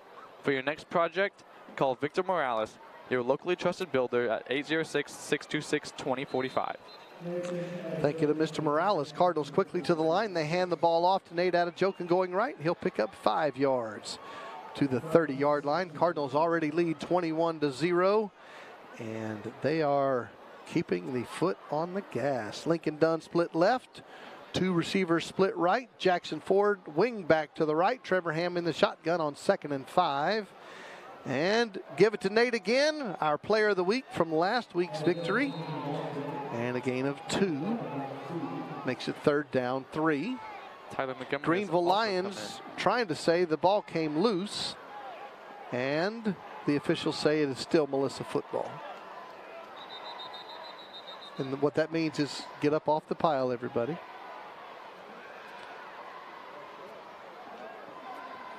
There's a shot of the high school student seating section.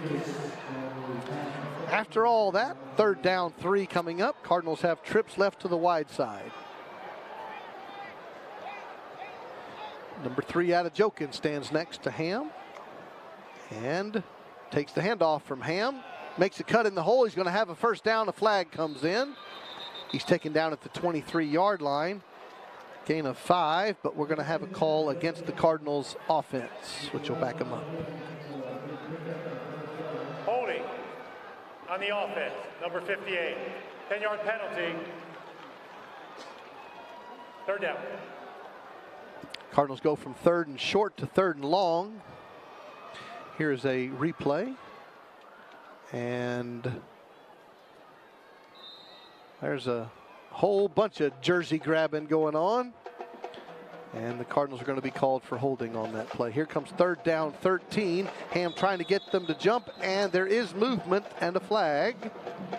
Trevor thought he was going to have a free play. They did blow the whistle early, though, preventing the Cardinals from getting a free play on that one. Offside on the defense, 5-yard penalty. Still third down. The Cardinals receivers are trained, though, in those positions to immediately go from whatever play they had called to just go routes, but in that play, the referee did blow the whistle soon. So instead, they're just going to get the immediate 5-yard. 3rd and 8 now after the 5-yard walk-off. 2 receivers left. Ham looks to his left, throws the go route downfield for Montgomery. Touchdown, Cardinals. Tyler Montgomery, number 12, runs the go route. Easy throw and catch. Trevor Ham's playing a great first quarter. Cardinals lead 27-0. 2 minutes to go in the first stanza. Tyler also had a touchdown last week on that double pass by Carson, so Tyler's now had touchdowns 2 weeks in a row. He's another very speedy guy. Everyone talks about Lincoln speed, but Tyler up there, probably the number 2 fastest guy on the team. So great route by him, wide open. But then also a great extra point there by Jordy Vasquez, who's checked in to kick as the kicking carousel continues. Cardinals lead 28-0. Maria's Mexican Restaurant brings us this replay. There's Trevor Ham in the shotgun. The end zone camera throws downfield, wide open, easy throw and catch. Tyler Montgomery to the house, touchdown, Cardinals. And we had a conversation on the Cardinal Scoreboard show this past week, which again, you should join us on Monday night, 5:30 p.m. at the dugout. But there was a conversation about who is the fastest guy on the team. Right.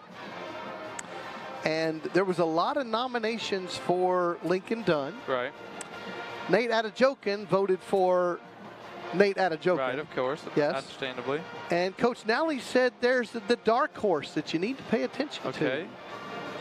He said if it's not Lincoln Dunn or Nate Adejokin, Matt Nally says watch out on the sprint for Grayson Donahoe in the race. Grayson Donahoe, wow. Yes.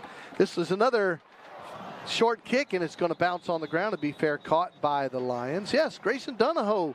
That would be starting middle linebacker, inside linebacker. Yes. Nally said if there was the 60-meter dash Cardinal variety, watch out for Grayson Donahoe. Okay, good to know. I mean, Tyler's also pretty fast well, too. So see, there's 4 candidates. So I think we ought to have the Melissa Cardinals Network 60-meter dash and just settle this thing. Sounds good to me. So we'll see what we can do about that. All right. After the fair catch, the Lions will take over. 1st and 10 at their own 27-yard line. Down by 4 touchdowns. Hand the ball off, and a very short gain for the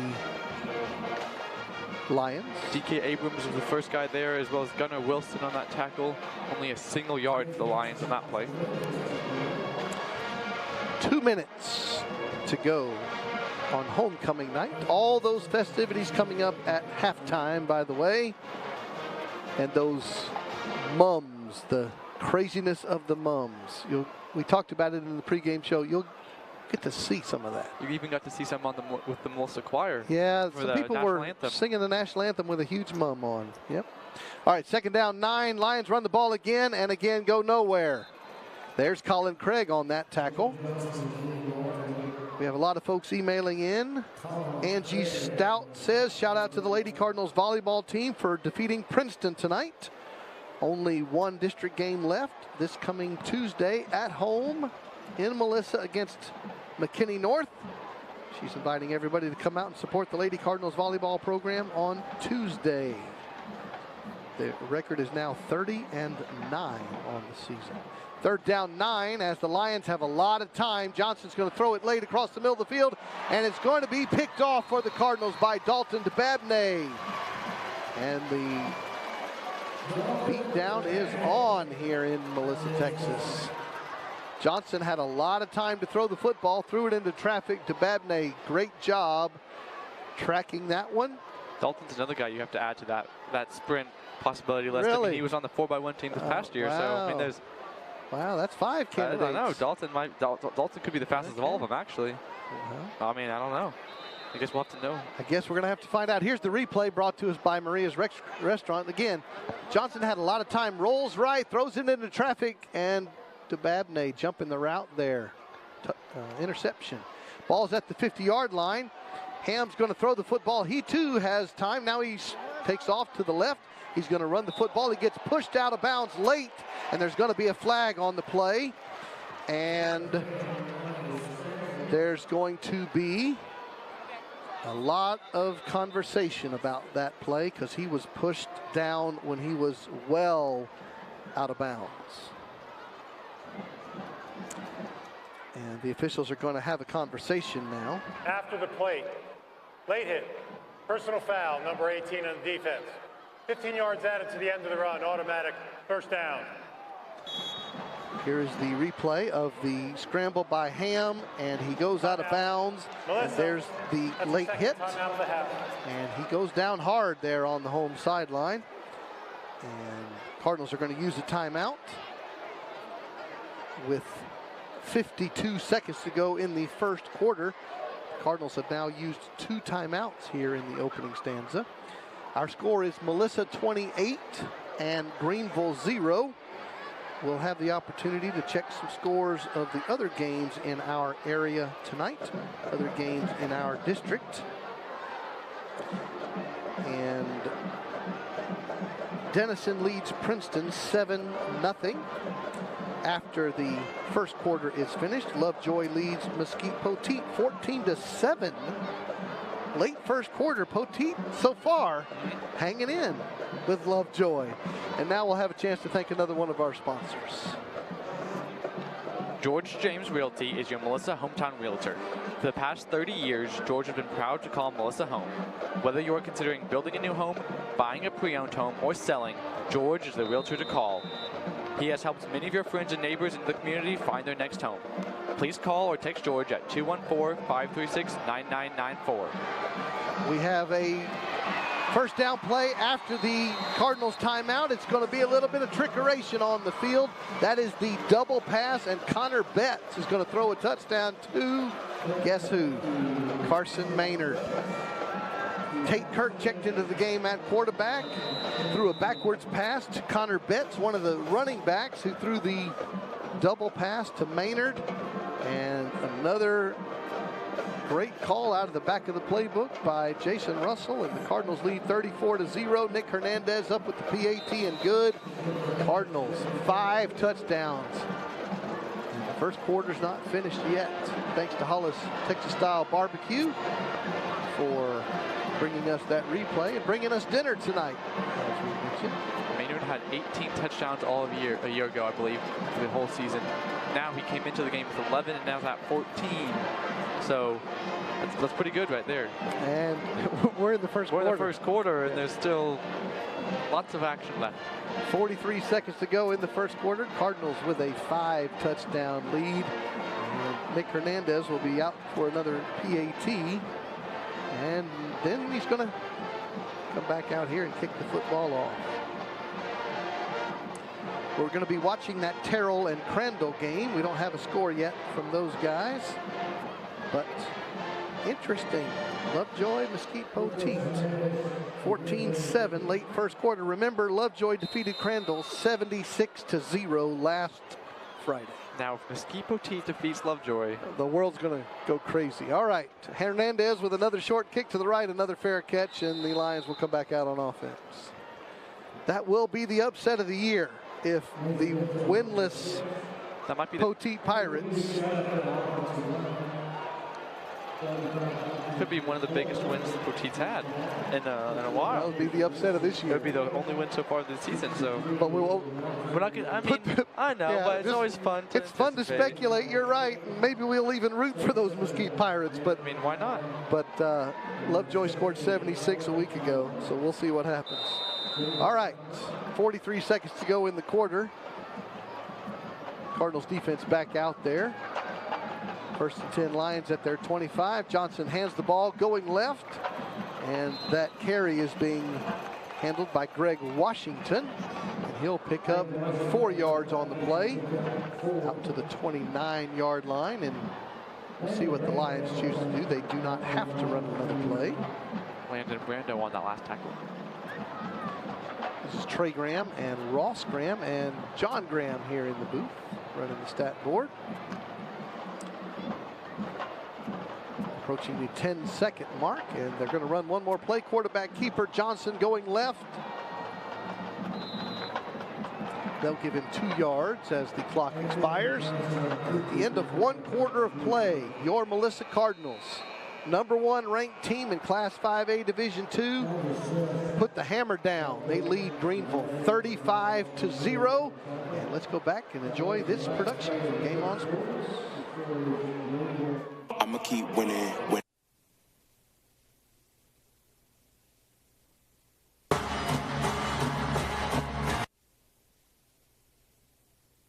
I'ma keep winning. I'ma keep winning. Ooh. I'ma keep winning. You may wanna save yourself. I think it's best you run away. I won't let you finish. You came for me, you played yourself. You scream for help. It's a shame that nobody will hit me. No pain, no gain. Watch who you bang with. Make it to the top with the same ones I came with. I shoot my shot. You better know that I'ma never miss. When they coming for me, yeah, I'm gonna tell them this. I'ma keep winning. I'ma keep winning. Ooh. I'ma keep winning. You can try to save yourself, but you only gon' play yourself. You can try to save yourself, but you only gon' play yourself. You can try to save yourself, but you only gon' play yourself. You can try to save yourself, but you only gon' play yourself.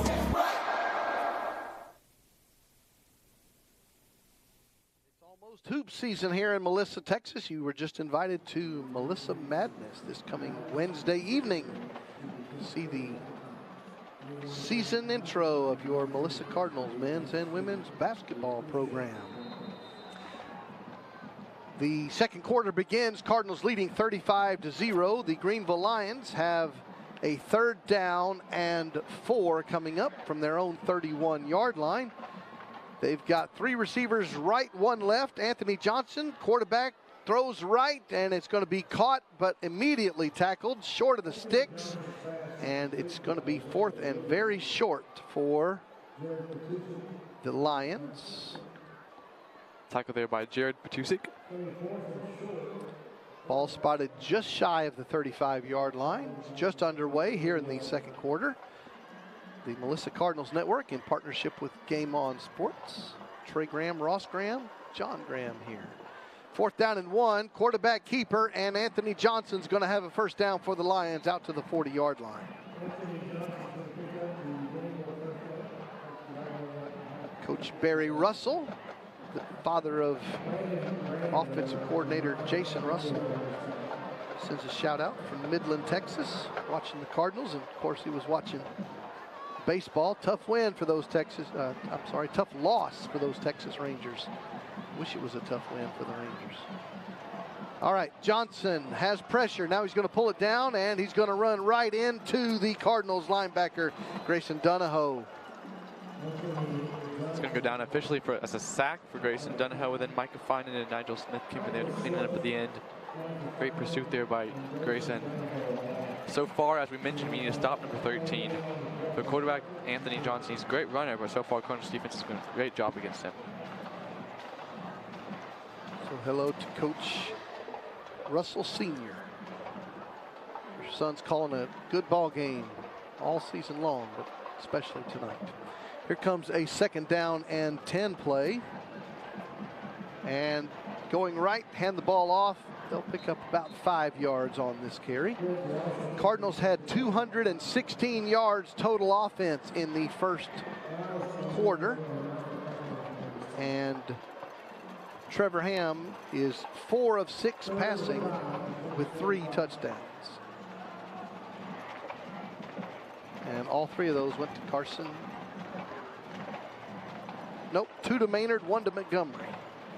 Carson has 1 from Connor Betts on the double pass. Here's a 3rd and 5 coming up.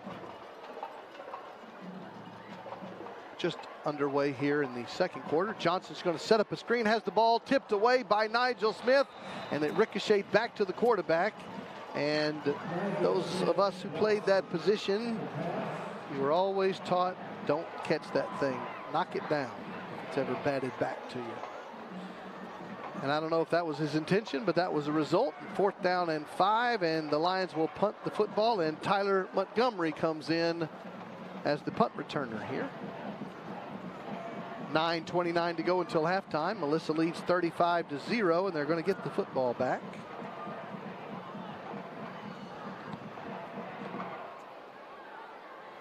There's the high snap. The punter has to pick it up, and he gets off a very short punt. Cardinals need to get away, and it's going to take a Greenville Lion good bounce and be down at the 21-yard line. Our friend Doug Zatto checks in, watching from Fayetteville, Arkansas. Doug Zatto, as in the dugout, where you join us every Monday night for the Cardinal Scoreboard Show. And Doug Zatto says, "Go Army." He's calling for the big upset over LSU tomorrow. I like it. I like it. He's a smart guy. He is. Here we go. 1st down and 10. Cardinals at their own 21-yard line. Tate Kirk in the game at the quarterback spot.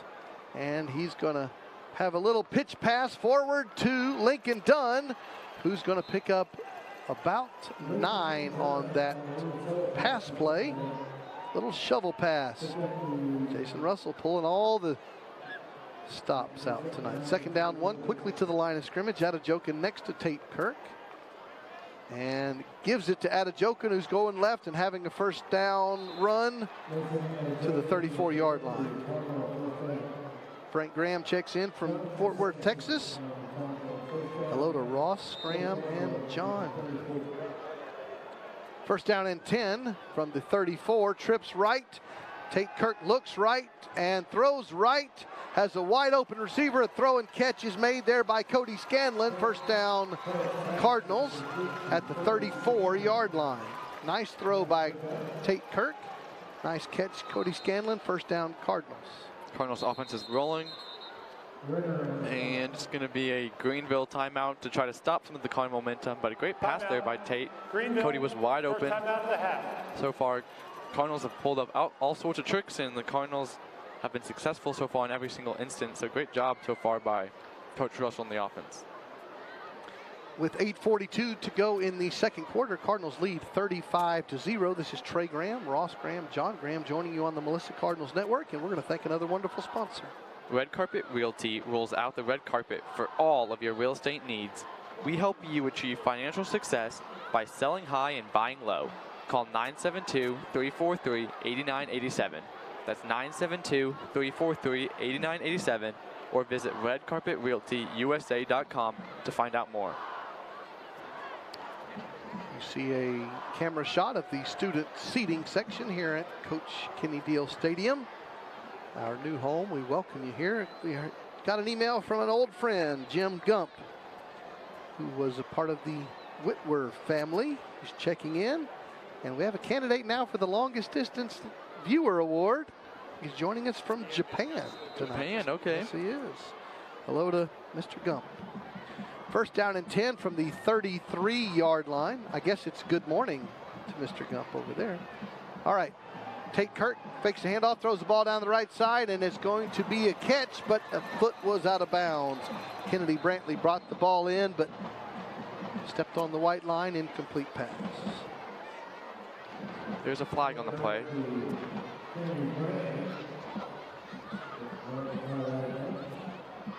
And we'll wait for our officials. Could be defensive holding. It's towards the top of the field. Cardinals are trying to run a play, but they got to wait for the guys in the stripes to finish their chat. There's DeMondre Tasby, 63. Tate Kirk, 15. On the offense, number 1. Penalties decline. 2nd down.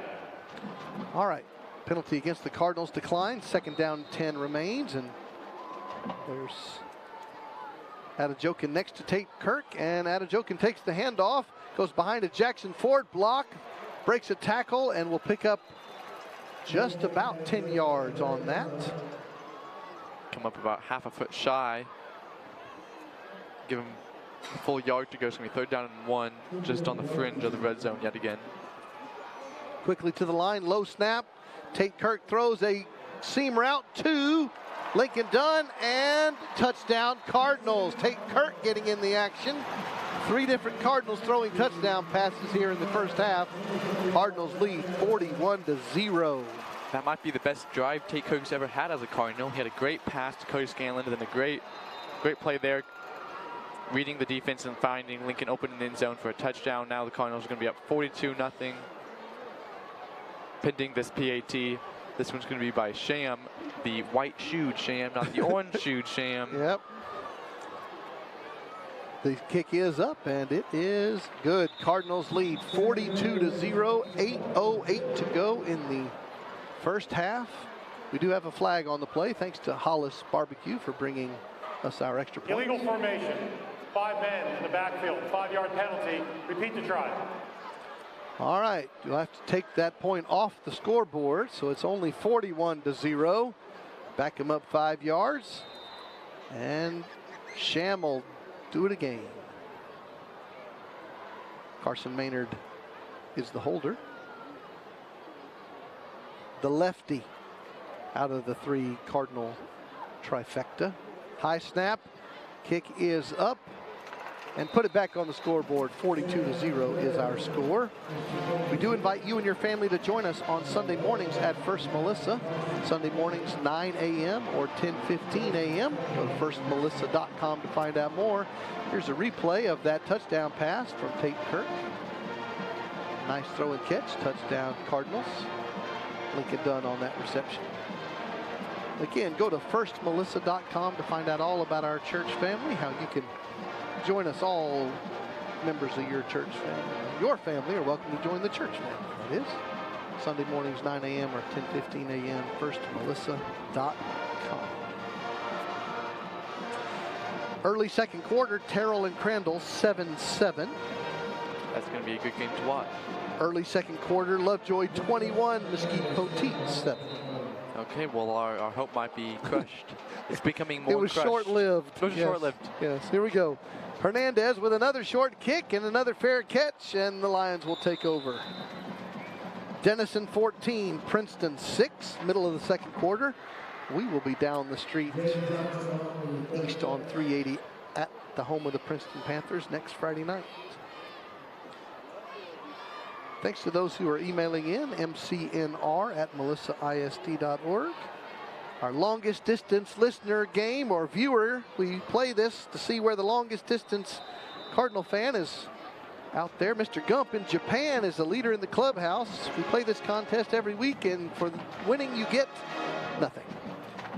Johnson with a low snap, throws it away, and it's going to be out of bounds, incomplete. Are we going Pacific Ocean or Atlantic Ocean? How you're measuring him? Either way, it's a long way Either away. way, but I'm just like... I suppose you have to go west, so Pacific Ocean. Okay, that's just got to clarify, you know, because people who are bringing out the globe at home, they want to make sure. The shortcut would be to go west. And, okay, good to know. Luke Damel has checked in at the play defensive line. Second down, 10, hand the ball off to the Lions, and 2 yards on the gain. That's Nigel Smith and Colin Craig there. Colin so far has played a great game alongside Micah. Micah, him, and Grayson Dunham all subbed in and out at the interior line backer spot for the Cardinals. Great job so far by all 3 of them. Saw the Cardinal band with their dress uniforms, and some of them are mum adorned. Remember, it's homecoming night here in Melissa, Texas. Third down, 8. Low snap again. Johnson looks left, has pressure, rolls to his right, and he's going to pull the football down, run the football, breakaway, and close to the sticks. He's going to have a first down. Nice run there by Anthony Johnson, number 13 of the Lions, out to the 38-yard line. Eventually brought down there by Dalton DeBabney, but yes, Mr. Johnson is a great runner. He's had over 100 yards on multiple occasions this year, just rushing in a game, so he's definitely a threat on the ground. Twins right hand the ball off, and Damo was in on that tackle, and Brando, the gain of about 3 yards as we're approaching the halfway mark of this first quarter. Cardinals leading 42-0.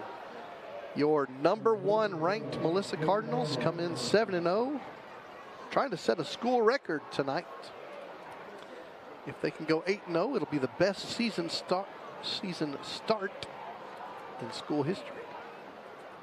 Here comes the 2nd and 7 play. 2 receivers right to the short side, 2 receivers left to the wide side. Johnson looks over to the far sideline to Coach Jackson for a play call, and the Lions will call timeout. Sally Green says she can't watch tonight, but she's listening in. Go Cardinals, go Carson Maynard, and Cindy Galvin cheering on number 61, Alejandro Luna. We're so proud of you. Love from Mom, Dad, Devin, and Mayala. So thank you to Cindy Galvin. And we'll thank another wonderful sponsor. Hutchins Plumbing and Air Conditioning is your proud Melissa Cardinal sponsor, serving Collin County since 1975 and providing you with experienced professionals with quality service. They offer upfront pricing before the job is done and a 2-year parts and labor warranty on repairs. There's no overtime charges and 24-hour emergency service and a live operator. Visit our website at hutchinsinc.com for more information. And if you need service, mention Cardinal Nation to receive 15% off your repair.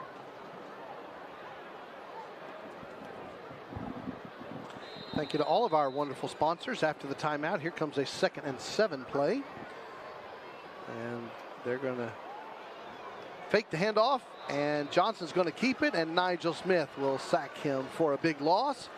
We'll bring up 4th down and long, and see what, that was 3rd down and long, I apologize. 3rd and 13. Nigel was just immediately there, and Mr. Johnson didn't really know much what to do. What can you really do in that situation? There's not much. Go down and, as the player Dion would say, not Coach Dion, but player Dion would call that a business decision. Just go down and save the contact. All right, 3rd down, 13. Some substitutions on the offense for the Lions, and they're going to have to call another timeout because they can't get their personnel squared away. 3rd and final timeout of the half. We mentioned Army Black Knights in action, America's team, tomorrow night at Tiger Stadium at LSU. It's tough playing in Tiger Stadium, though. Yeah. Even if you're someone like Nick Saban, it's not an easy. I mean, this isn't Nick Saban. I know. This is Jeff Monken. I'm not saying he's got the prestige and the Army Black Knights of the Army Black Knights. I'm saying he has won a couple times in his career. So I'm saying. I know, that's why we need everybody Tiger Stadium to cheer on the Black Knights. Tiger Stadium's not an easy place to go into. I think it's valid that Army would be considered the underdog, and that's probably true in tomorrow night's game. But hey, it's America's team. All right, after the Greenville timeout, 3rd down, 13. 5 wide receivers as Johnson brings his team out. Ball's on the center of the field. 3 receivers right, 2 left, and he throws it quickly to the right, and it's going to be a little curl route way short of the sticks, and now it's going to be 4th down. Right into the hands of Jared Petusik. Immediate tackle there by Jared. It's going to be 4th and long, and it's going to be another punt for the Lions. As we approach 5 minutes to go, 2nd quarter. It's going to be a busy halftime. Make sure you stay by the channel. We've got the performance of the bands, and we've got all the homecoming festivities here at Coach Kenny Deal Stadium.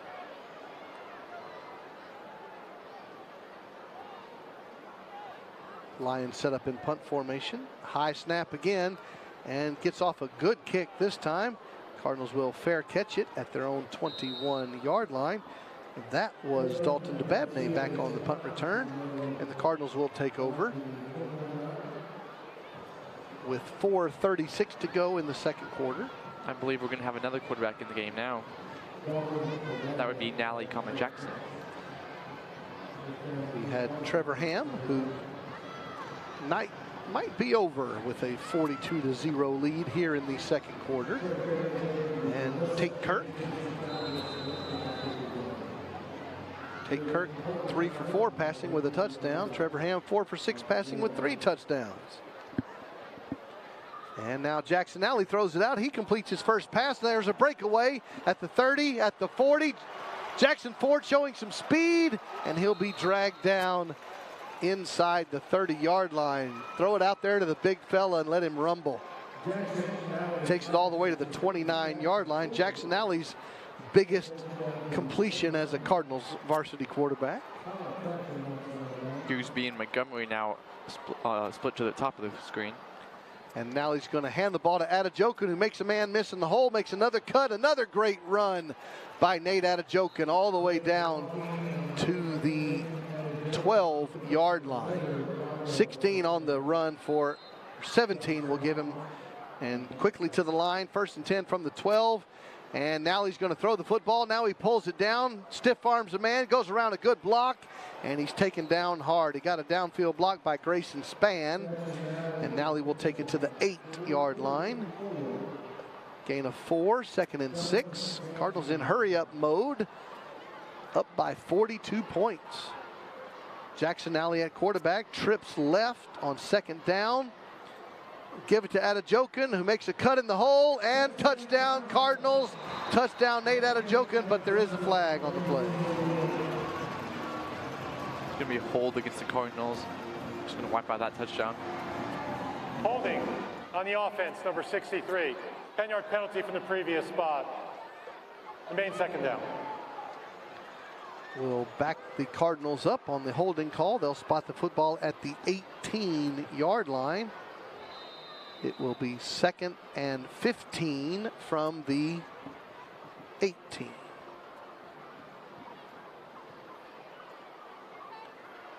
And Jackson Nally, junior number 19 in the shotgun, has trips left. Snap back, looks right, throws the football right again to Jackson Ford. It's going to be caught, and touchdown Cardinals. Touchdown Jackson Nally to Jackson Ford. Touchdown Cardinals. Great catch there by Jackson. He did have 2 defenders nearby him. He was able to get the ball. Nally threw that right in the exact spot it needed to be where it wasn't intercepted. Great throw and catch there from Jackson to Jackson. Cardinals lead 48-0, and here comes Jordy Vasquez in the rotation of kickers for a PAT. The kick is up, and it is good. 49-0, Cardinals lead. 3:32 to go in the 2nd quarter. Jackson Nally comes into the game, throws a touchdown pass to Jackson Ford. And the route is on. 4 different quarterbacks, 4 different passers now with touchdown passes. Ham, Kurg, Nally, and Betts. Here's a replay of that. Jackson Nally throws the go route, a little back shoulder fade there. The big fella boxes him out. And that was the DB for the Greenville Lions. And he's not as big as... No, he goes back to the shoulders. Yeah, that's Aiden Lewis, and he's not as big as Jackson Ford. Touchdown Cardinals. Here's Mr. Vasquez now for the kickoff. With a 7-touchdown lead, Cardinals will kick the football off.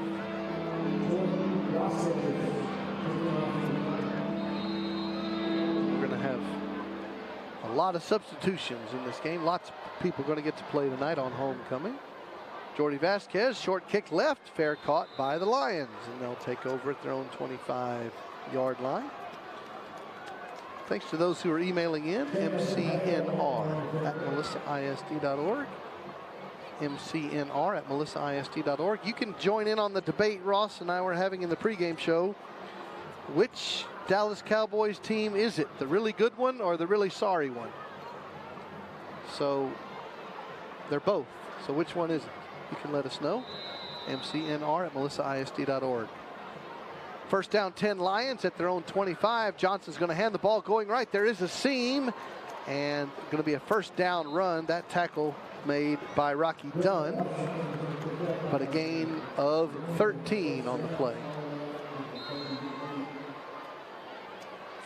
Clock rolling, 3:20 to go. Lions not in a hurry. Anthony Johnson, number 13.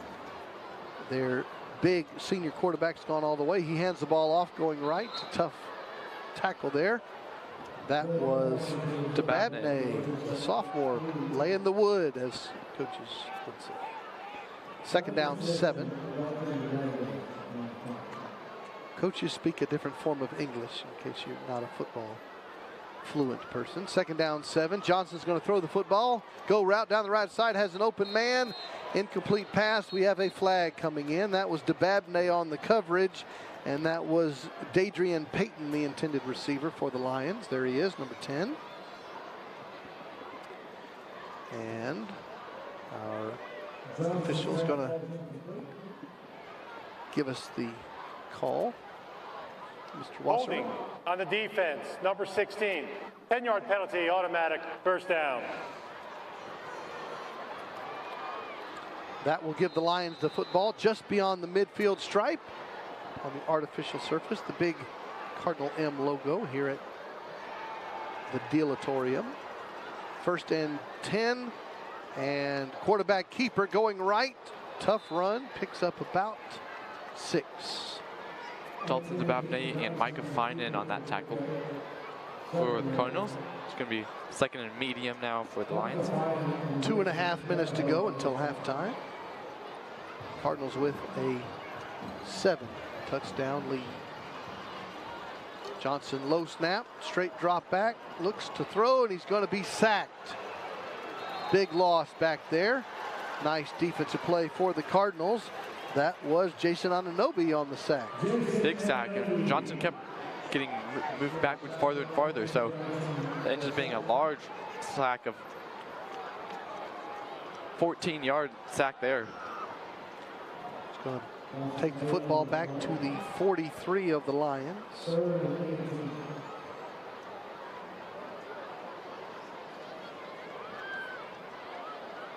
We're now under 2 minutes to go until halftime.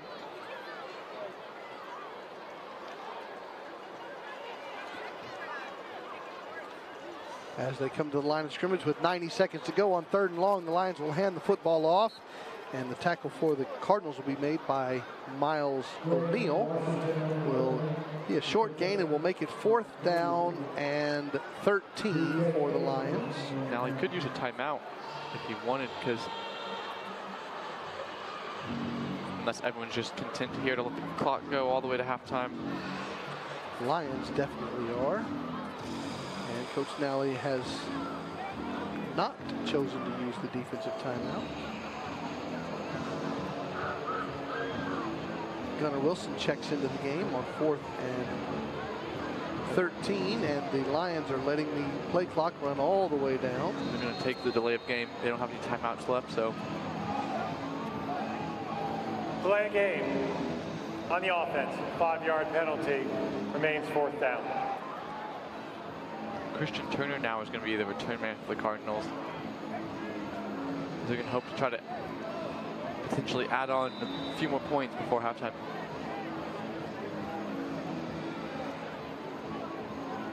It's now going to be the 4th different punt returner the Cardinals have gotten to use tonight already in the first half.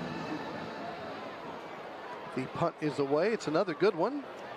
And Christian Turner will take it at his 22-yard line. Going right, gets a block, and there's a flag coming in, and he'll take it out past the 30-yard line. It will be 1st down, Cardinals.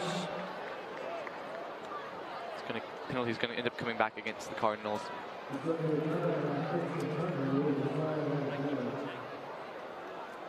.33 seconds now left in the half. Cardinals might just put a knee on the ground right here. Their offense will be coming out on the field here, leading 49-0. And we will check during the return. Illegal block in the back. Number 23 on the return team. 10-yard penalty from the spot of the foul. 1st down. So the Cardinals will have a walk-off due to the penalty. They'll spot the football at the Melissa 14-yard line, and we'll see if Coach Ross Graham is right, and see if we're just going to put a knee on the ground. Tate Kirk is in the game at the quarterback spot. He's under center with Demondre Tasby. And indeed, they will put a knee on the ground and let the clock roll down. And the last 30 seconds of the 2nd quarter is going to roll down. And both teams are going to go into halftime. Cardinals leading 49-0. A huge first half for your Cardinals with 295 yards of total offense, only 68 yards allowed. And as Ross said, 4 different players have thrown touchdown passes. Coach Matt Nally's having a huddle right there. We should call him the clean-shaven I know. Matt Nally. We're saying there's a record for possibly going 8-0. That might be a record for most players throwing a touchdown pass in especially one half. I mean, for sure. 4 different players throwing touchdown passes. You often don't even have full quarterbacks on your team. So Cardinals lead the Greenville Lions 49-0 on homecoming night here in Melissa, Texas. This is Trey Graham, Ross Graham, and John Graham joining you. We're going to let you enjoy the homecoming festivities here at Coach Kenny Deal Stadium. And then the Melissa High School Band and the Greenville Lions Band. So you're going to get all kinds of student participation. We're going to rejoin you after all the festivities are over. Thanks for emailing in, mcnr@melissaist.org. Let's join our public address announcer, George James, for our homecoming festivities. Elijah Geronimo from Littlewood Elementary, accompanied by his parents Andrew and Sheena, and Princess Sophia Arteaga from North Creek Elementary, accompanied by her parents Chris and Sochi. So now first, the candidates for Homecoming King, accompanied by their parents. Cash Lavelle and his mother, Julie Barham. Hudson Ross and his mother, Laurel Ross. Colby Schultz and his mother, Rachel Schultz. Bronze Higginbotham and his mother, Joy Higginbotham, and D.K. Abrams and his mother, Desiree Abrams. Now welcoming our homecoming queen, candidates accompanied by their dads, Riley Reddick and her dad, Zach Reddick. Emily Johnson and her dad, Ken Johnson. JoJo Miller and her dad, Doyle Miller. Haley Johnson and her dad, Greg Johnson. And Avery Reyes and her dad, Jaime Reyes.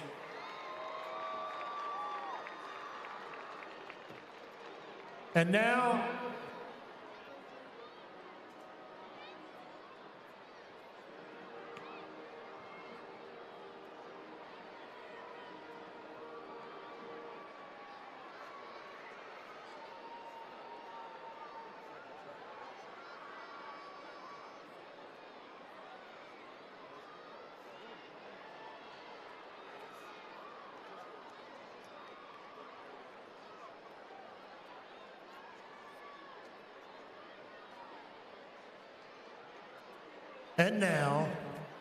our 2023 Homecoming King.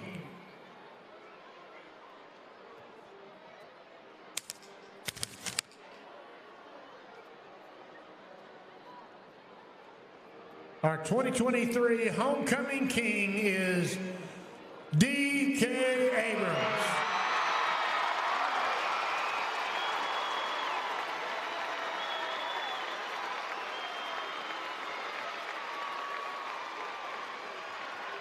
And now for our 2023 Homecoming Queen.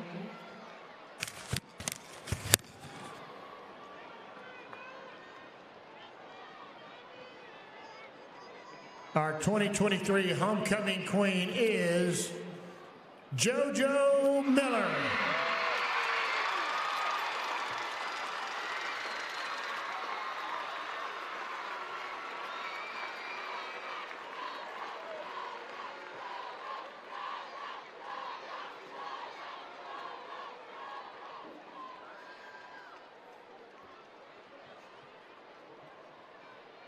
Let's congratulate all of these fine young men and women and their families Way to go, Homecoming 2023.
2023-2024 Lion Pride Marching Band under the direction of Dr. Matt Hamilton and Assistant Director Mr. Luke Day, Percussion Director Mr. Trent McGee, and Cultural Director Mr. A.J. Pond. Percussion instructed by Stephen Mann and Bell Trent. Drumming are Sebastian Solis and Amy Guerrero. Culture Captain Apple Pierce. The band is handling his clarinet section. This week, the Lion Pride Band was awarded the First Division Superior Rating at the UOL Region Conference and will advance to the UOL Area Competition next Saturday. And now, performing the 2023 production, Journey in the Dark, please welcome the Greenville High School Lion Pride Band.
Ladies and gentlemen, from the heart of Texas, deep in our nation, we welcome you to the continuation of tonight's entertainment. Melissa High School is proud to present the 2023 Melissa High School award-winning Mighty Cardinal Marching Band. The band is under the direction of Jerry Wharton, Zachary Robinson, David Landry, Dahlia Lee, Clay Singletary, Chris McHenry, Michelle Hannigan, and Marley Doherty. Additional staff include Stone McCauley.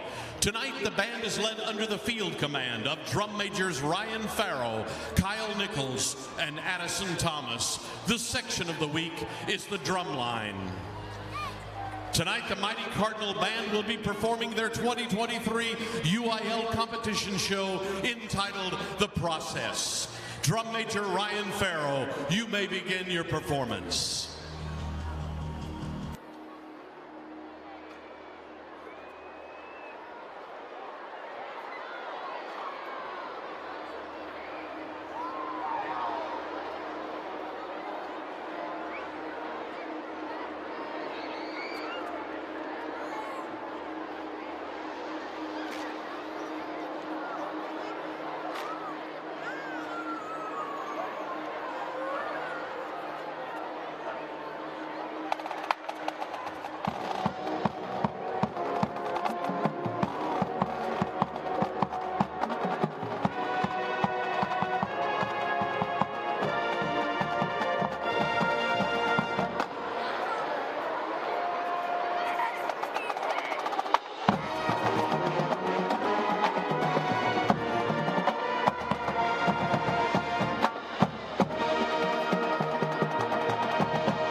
United Cardinal Band would like to thank our Superintendent Keith Murphy, our Deputy Superintendents Dr. Robert Lynch and Ken Hodeker, Melissa High School's Principal Marcus Eckert, and the Melissa Booster Club, and our awesome band parents for their unwavering support.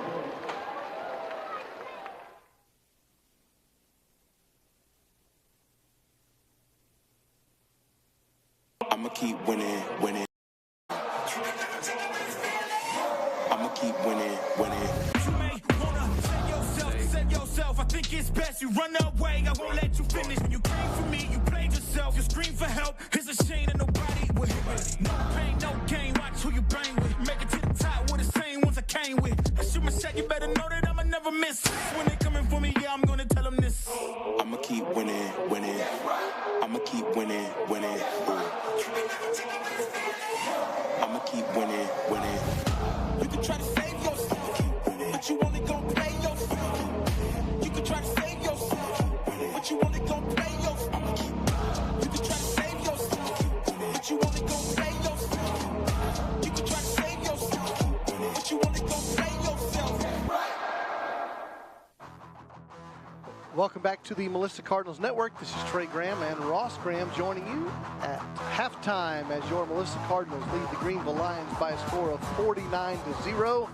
You've just enjoyed our halftime festivities with the homecoming court and the performances by both teams' bands. We are so glad you are joining us tonight on a big night for your Cardinals. And there's highlights aplenty. We'll show you some of the action from the first half. Cardinals lead 49-0. Opening kickoff, Cardinals grab the loose ball, and then on the first play, Nate Adejokin here has a touchdown. They had a touchdown on the first play. It was a touchdown pass to Maynard. Later on was that Adejokin run. Here's the hook and lateral to the punter out of punt formation, and D.K. Abrams almost took it to the house. The trickeration pulled out there on the special teams. Here's a Trevor Ham touchdown pass to Carson Maynard. And here is another Trevor Ham touchdown pass to Tyler Montgomery on that catch. Here's a defensive play, and DeBabney with the interception. Tate Kirk with the double pass. Connor Betts throws the football to Carson Maynard, and he has 3 touchdown catches. Here is the Tate Kirk pass to Lincoln. To Lincoln touchdown, and here is the Jackson Nally to Jackson Ford. And there's the homecoming royalty. Congratulations to the homecoming king, D.K. Abrams, Peanut, and JoJo Miller, the homecoming queen. Congratulations here on homecoming night in Melissa, Texas.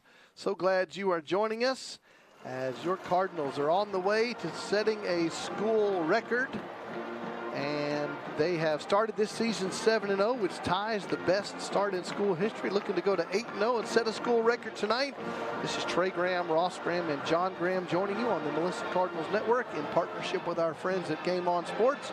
And we want to thank another wonderful sponsor. Are you looking for a reason to smile this season? Visit Melissa Dental and Orthodontics, where their passion is providing you and your family with the personalized, gentle care that you deserve. Dr. Allen and his team offer a full range of oral health care, from general and restorative dentistry to cosmetic options and orthodontics. Their state-of-the-art facility is conveniently located off Sam Rayburn Highway in Melissa, where they are ready to see your smile today. Go Cardinals! Thank you to all of our wonderful sponsors. I'll take the chance to invite you again to First Melissa this Sunday morning, 9 a.m. or 10:15 a.m. Go to firstmelissa.com to find out more. The Lions won the opening toss, chose to take the kickoff, so the Cardinals will get the ball to start the second half. The kickoff is taken at the 25-yard line, up the right side out near the 45-yard line. That's Nye on the return, and the Cardinals offense will come out on the field. Tate Kirk is going to be at the quarterback spot. Our score is 49-0. Melissa with the lead. Around our district, halftime Crandall 14, Terrell 7. Halftime Denison 31, Princeton 12. Halftime Lovejoy 28, Mesquite Poteet 7. Definitely not a blowout in that game. No, it is not. In a close game with Crandall and Terrell, as I had expected. Yes, sir. All right, there is Tate Kirk, number 15 at the quarterback spot. Connor Betts at the running back spot, and we have a flag on the play. Before we even start, it'll be an illegal procedure penalty against the Cardinals. Back them up 5 yards. Everybody hasn't even gotten back to their seat yet. We've already got a flag. Spotted now at the Cardinal 40, 1st and 15. As you would expect, we're going to have some substitution changes here with a 7-touchdown lead. Here comes the handoff to Betts on the first play of the half on 1st and 15, and he'll pick up 4 yards. This is the Connor Betts who has a touchdown pass earlier in the game. I would like to see Betts have a very productive second half. Nate's carried much of the running workload throughout the season so far, but Betts is a very talented player as well, so I'd like to see him have a really great half here. 2nd and 11. Tate Kirk's going to throw the football down the center of the field. It's going to be an incomplete pass that was intended for Kennedy Brantley. Incomplete, makes it 3rd down and 11. You've got Cody Scanlon at a receiver spot, Jacob Nye, Austin Gooseby at the receiver spot, Montgomery as well. 4 wide receivers, 3 left on 3rd and 11. Lions are going to blitz, and they're going to stop the play. The pass was thrown. It was caught by Nye, but they called the play dead before it even counted. Offsides against the defense, as you would expect. Quarterback Tate Kirk thought he had a free play, threw it up, and Nye made the grab. But they don't let that stand. That's the 2nd time tonight. That's another quick whistle for the refs, and Cardinals are going to lose out on another opportunity for the 2nd time without having a free play. So I don't know what the reason for that was. 3rd and 6. Kirk's going to roll left. He's going to lose the football, and the Lions are going to come up with the turnover. And what a change of momentum. You've got a long pass play downfield to Jacob Nye on a one-on-one route. He could have scored. At least he had a big gain for a 1st down. Instead, you come back, don't let the Cardinals run that free play, and they turn the ball over on the next play. So the Lions will have their first offensive drive at the Cardinal 43-yard line. Melissa leads 49-0. Senior Anthony Johnson's gone all the way at quarterback for the Lions. He'll hand the ball off, and it'll be a 4-yard gain. Excuse me, Adenobi on the tackle.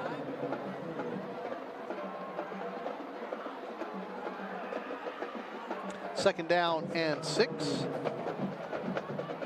And Johnson's going to throw the football, has pressure, rolls to his right, throws it late, and it's going to be almost picked off. Good job breaking on the ball for the Cardinals on that play. That was Antonio Sparks trying to come up with the loose ball. He's in at the safety spot next to Tate Kirk. Incompletion makes it 3rd and 6. And Johnson has 2 receivers left, and he's going to run quarterback draw, and he's going to have a 1st down. at the 31 of the Cardinals. There was Sparks again, part of that tackle. Alex Ruiz as well. First down 10 from the 31. 2 minutes gone by here in the third quarter. Number 13, 6'3", 220-pound quarterback, Anthony Johnson for the Lions. Has the football, looks to throw, does throw it deep down the right sideline into double coverage, incomplete pass. Sparks made another nice play from the safety spot. Incompletion brings up second down 10. Jimmy Gatson on that coverage from the corner spot as well. Landon Brando checks in at the safety spot. Ball on the left hash, 2 receivers left, hand the ball going left and going nowhere. That's going to be Mr. Ananobi again on the tackle, this time a tackle for loss. Second down, loss makes it 3rd and 12. Clock rolling, 9:40 and counting. Third quarter. Homecoming night here in Melissa, Texas. Melissa comes in on a 21-game district winning streak, looking to go to 22 in a row in the district. 5 wide receivers, 3 right, 2 left on 3rd down 12. Johnson looks right, throws right, caught and dropped. In and out of his hands, incomplete pass. 4th and 12. In no man's land right here. It's likely going to be they're going to go for it, down 7 touchdowns, but either way, they're in no man's land, too far for a field goal, too short to punt. Spotted at the Cardinal 33-yard line, and as Ross said, they're going to go for it on 4th and 12. Trips right to the wide side. Johnson looks right, rolls, we're going to pull it down and keep it, and he's going to make a man miss, and he's going to have a tough run for a first down. And the late flag comes in. He goes out of bounds at the 13-yard line. It's 4th and 12, and he picks up 19. And they're going to add some more yardage on with the yellow hanky. It's going to be a face mask call. Half the distance to the goal is going to go against the Cardinals. It's going to make it a 1st and goal situation. And it is indeed defensive face mask with 8:58 to go in the third. It will be 1st and goal Lions as the Cardinals are trying to keep the shutout alive. They'll spot it at the 6.5-yard line. You know why? Because it was on the 13. It's half the distance. There's the math. 1st and goal. And they're going to run the football and lose yardage. Nice tackle there for the Cardinals. Logan Diamore. And Romeo Garcia drops him at the 8, where it will be 2nd and goal.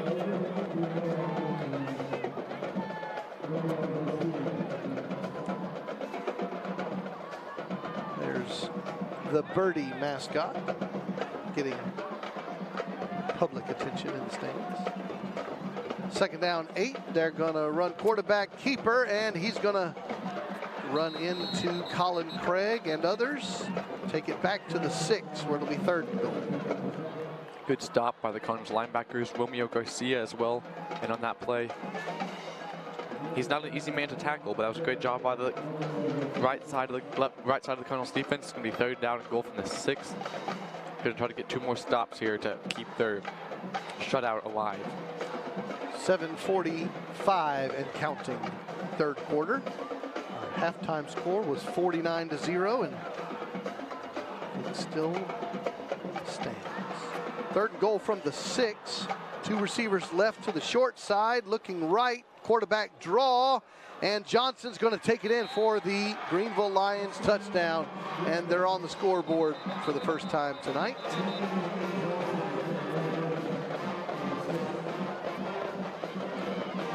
With 7:27 to go, third quarter, the visiting team Lions are on the scoreboard with a touchdown run by their senior quarterback.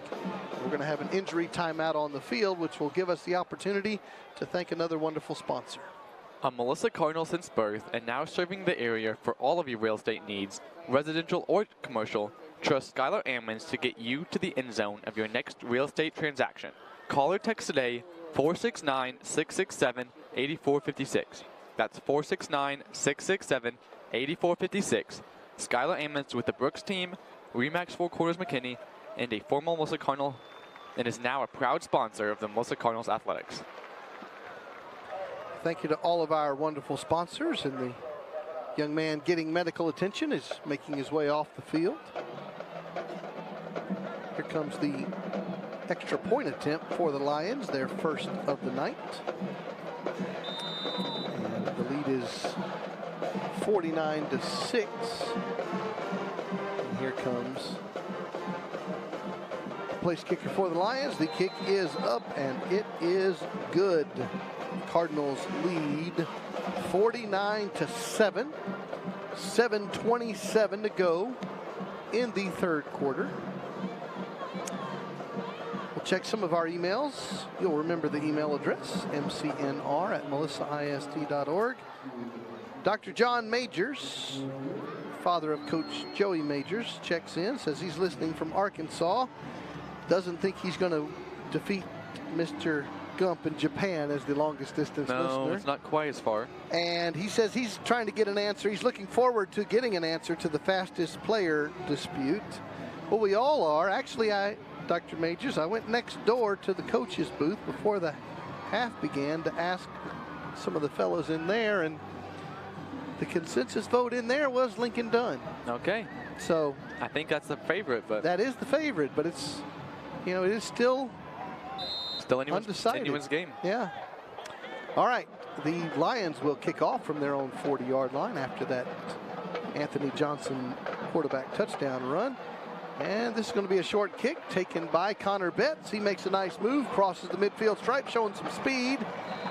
And he'll take it to the 43-yard line of the Greenville Lions. And the Cardinals offense will come out here with lots of substitutions, as you would expect. A.J. Coles coming in at the O-line spot. Elijah Almazan is coming in. Cody Scanlon at a receiver spot. You're going to have Joey Contreras at an O-line spot. Luke Damel's going to play right tackle. Reese Carter is in there. Jackson Nally at quarterback. Connor Betts at running back. 1st and 10 from the 43. And Nally will throw it to the right. It's a little flare pass to Jacob Nye, who's going to have a nice run and a first down near the 20-yard line. Nice throw and catch from Nally to Nye. Pickup of 22 yards. Spotted at the 21. First down, Cardinals. Good speed there by Jacob along the sideline to get a first down for the Cardinals. 2 receivers left, 1 right, and give it to Betts, and he makes a man miss in the hole, and he'll pick up, let's give him 4 on the carry as we approach the halfway mark. We're going to have an injury timeout on the field with 6:26 to go in the third quarter. You are listening to the Melissa Cardinals Network. Trey Graham, Ross Graham, and John Graham here at the house that Deal built. Our beautiful new home, Coach Kenny Deal Stadium. This is game number 8 of the season. We told you 2 more regular season games. We're on the road next week at Princeton, and then back home 2 weeks from now on Thursday, November the 2nd, as the Lovejoy Leopards come to town for what we are all expecting to be a district championship game. Our game is 49-7 here.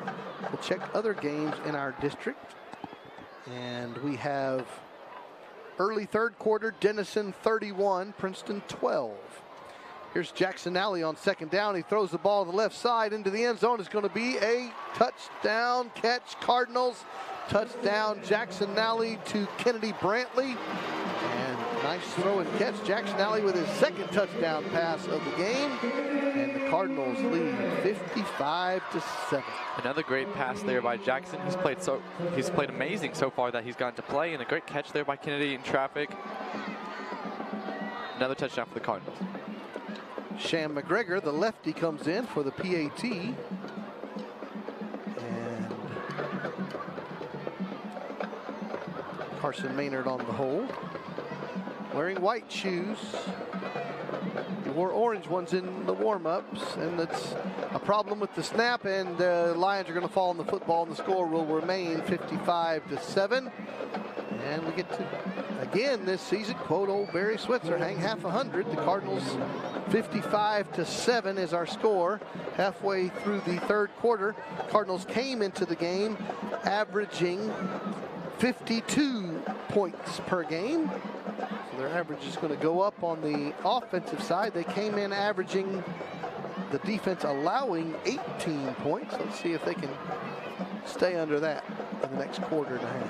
What I really like about the Cardinals is 2 weeks ago against Poteet, the Cardinals offense didn't score in the second half after the first stringers came out. So I like that they were able to craft a great drive together.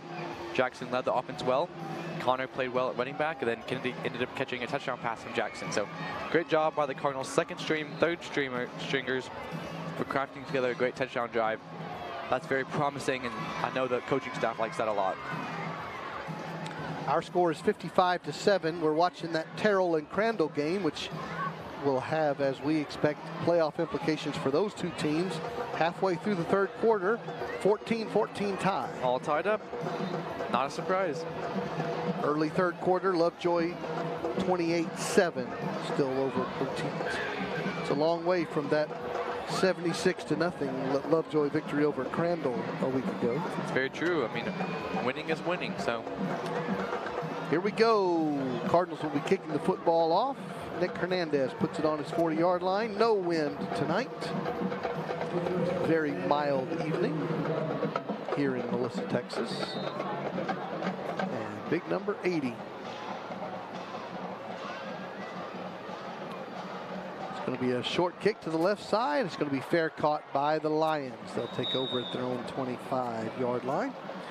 You can check some other games of other matchups outside of our district. Last night, somewhat interesting score. Argyle 63, Frisco Independence 0. Wow, that's a big win for Argyle. And they had a big win last week as well, I believe. So they've bounced back after the first two games of the year, tough losses. So kudos to Argyle for that. And I believe China Spring lost last night as well. Oh, to yeah. Stephenville. Ah, okay, that was a good matchup District in mates. 4A, yeah. First down and 10, hand the ball off to the Lions, and they'll pick up a short gain on that play. See what other scores are interesting around the high school football universe. Duncanville, talented 6A program, defeats Dallas Skyline 49-3. Last night, that was South Lake Carroll, big win last night, 70-28 over Haslet. Here's a 2nd and 7. Lions hand the ball off, going left. Jason Adenobi with part of that tackle, and a flag comes in. Should be coming back. This should be a hold. That's what the referee says. Hold against the Lions to bring it back 10 yards. Late fourth quarter, 3 minutes to go. Denton Ryan 19, Aledo 17. Now that's a team that hasn't lost very many district games in a long time. In like 15 years? Yeah, or more. Yes. Richardson Eagles leading big over the Irving Tigers early fourth quarter. Comes a second down play.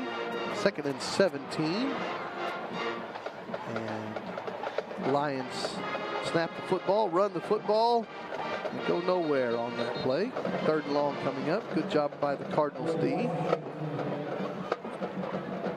Highland Park over Irving Mac, 24-6, fourth quarter. Denton Geyer, 17. Allen Eagles, 7. Early fourth quarter down the street in Allen, Texas.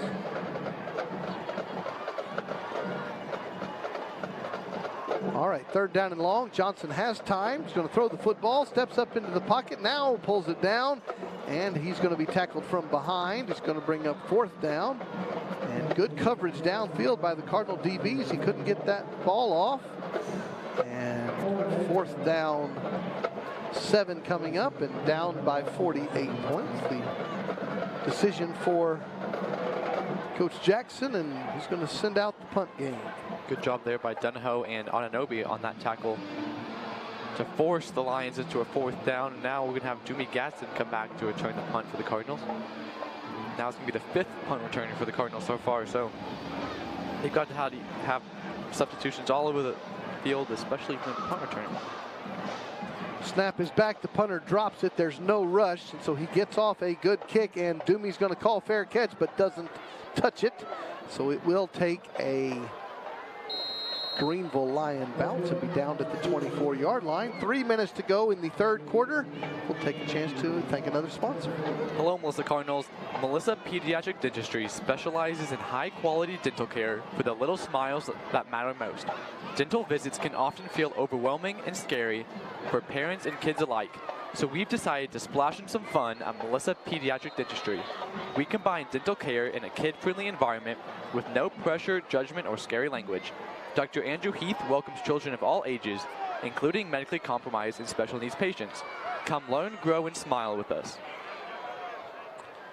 All right, thank you to all of our wonderful sponsors. Here is trips right, 2 receivers left, no backs, and Tate Kirk runs quarterback draw for no gain.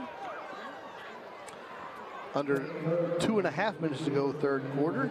Lincoln and Rocky Dunn's grandparents, Norris and Tori Whitmore, our frequent viewers, are checking in. They're here tonight in the stadium. So thank you and welcome to Melissa. And Kirk will hand the ball off to Connor Betts, who will take it to the 25-yard line. 3rd down and 9 coming up. Shelly Everhart and Nolan are in Bradenton, Florida. Say happy homecoming, Cardinals, and good job, Carson Maynard. Here's 3rd down and 9. Tate Kirk's going to throw the football, throws it left for a curl route, caught. And Tyler Montgomery, where they're going to give him forward progress. He was beyond the sticks, but they're going to bring him back just a yard short. And it's going to bring up 4th and 2 feet. And the Cardinals will send out the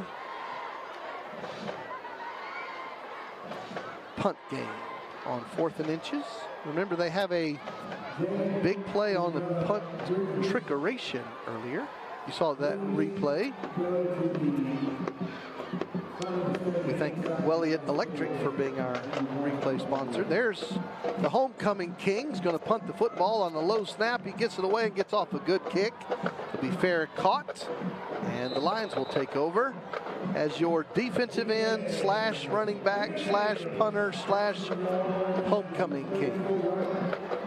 Jack of all trades. That's a lot of slashes.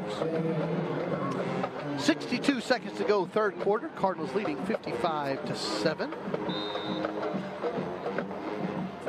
Cardinals D comes back out on the field. Misty Humphreys checking in from beautiful downtown Melissa, Texas. She says, go Army, beat LSU. Well, good.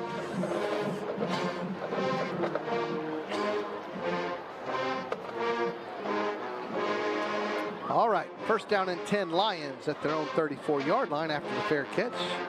Press coverage by Dumi Getson, and the Lions are going to try to throw the football. Johnson has pressure by Adenobi, rolls to his right, pulls the ball down, and he'll be tackled after a 1-yard gain. Romeo Garcia is going to be the man that ended up hitting Johnson on that tackle after Ananobi had great pressure from the backside. And the Lions do not have to run another play here in the 3rd quarter. Let's see what Anthony Johnson chooses to do.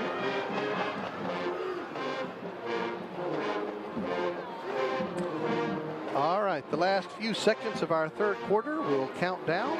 We are here at Coach Kenny Deal Stadium on homecoming night after 3 quarters of play. Melissa 55, Greenville 7. Please enjoy the now Melissa Cardinals volleyball program.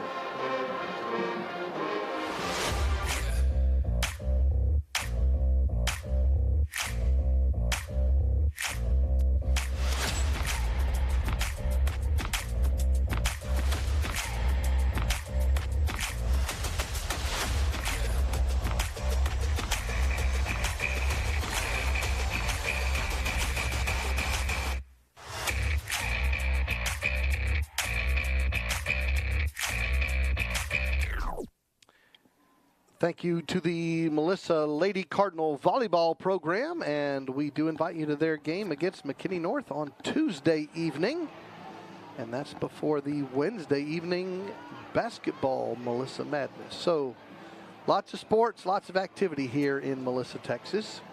It's time for the fourth quarter. We're going to start our fourth quarter of action, and then we're going to have an opportunity to thank another great sponsor after this play. Here comes a 2nd down and 8. 12 minutes on the clock, and we're in a running clock mode, by the way, in this fourth quarter. Snap is back, hand the ball off on 2nd down, and Colin Craig with a nice tackle. And let's thank another great sponsor. We want to say thank you to the teachers, administrators, leaders, and parents who are creating a better future for our students. We believe that who you work with matters. That's why WRA Architects is proud to sponsor the Melissa ISD Athletic Booster Club and the many students it serves. Thank you to all of our wonderful sponsors. It's going to be 3rd down and 8 coming up for the Lions. Now we have an email coming in from the young lady, Miss Mallory Peel, thanking her dad, Coach Peel, for her mom. 3rd and 8, throw it down wide open, and the Lions are going to make the catch inside the 20-yard line, and they're going to take it. The ball's loose at the goal line. The Cardinals are going to recover it in the end zone, and it's going to be a touchback, and the ball is going to be over to the Cardinals, and Tate Kirk comes up with the loose ball. A breakdown in coverage, wide open receiver, but great makeup play by Jimmy Gatson. Yeah, trying to knock that ball away, and Tate Kirk falls on it.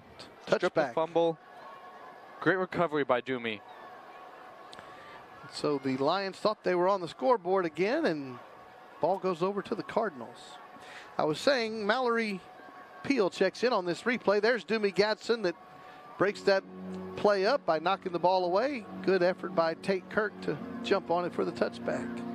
She says she thanks her dad, Coach Peel, for buying her a mum. Now, here's my question. She's a really small person. Right. She's like a year old. And the mums are huge. Right. Do they have junior-sized mums? Here's a Jackson Alley pass intended for Tyler Montgomery. I would assume so. I mean, we weren't told that she's going to be wearing the mum. It could just be like a that's a very good point. Decorated. Could be decoration. Yes. All right, let's see. 2nd down and 10. And we have a handoff. And a gain out to the 27-yard line. Jackson Alley at quarterback has 2 touchdown passes tonight. 3rd down 3 coming up with 10 minutes to go in the ball game. Ross Graham and John Graham will start deliberating soon on players of the game. Here's a Nally throw over the seam. It's over the head of his intended receiver, Peyton Porter, incomplete out of the tight end spot, and will send the punt game out. And the slash, defensive end slash running back slash punter slash homecoming king slash peanut, D.K. Abrams will come in to punt the football away. We are in running clock mode, so we're at 9:50 and counting, even on an incomplete pass. Snap is a good one, no rush, and it's a good punt. And we'll take a Cardinal bounce, and we'll be down at the 32-yard line. I mentioned that a couple times, running clock mode. What does that mean? Well, that means exactly what it says. You don't stop the clock on an out-of-bounds run or an incomplete pass. And how does that work? Well, it works if the 2 head coaches agree to it. The officials do not have a decision in that. The 2 head coaches must agree. So even right now on a change of possession, the clock is rolling under 9.5 minutes to go. So that's what we are doing here in the fourth quarter. And guess what? We have video evidence coming in, Ross. I guess you'd call it photographic evidence. Here's 1st and 10. Hand the ball off to the Lions. And no gain on the play. This is the photo of young Miss Mallory Peel with her mom. And I can confirm they do create junior-size mums for junior-size I'm glad we have the clarification now. Yes, because some of those mums are like serious. Right.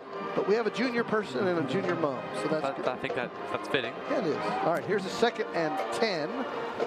Lions will run the football, and another short gain.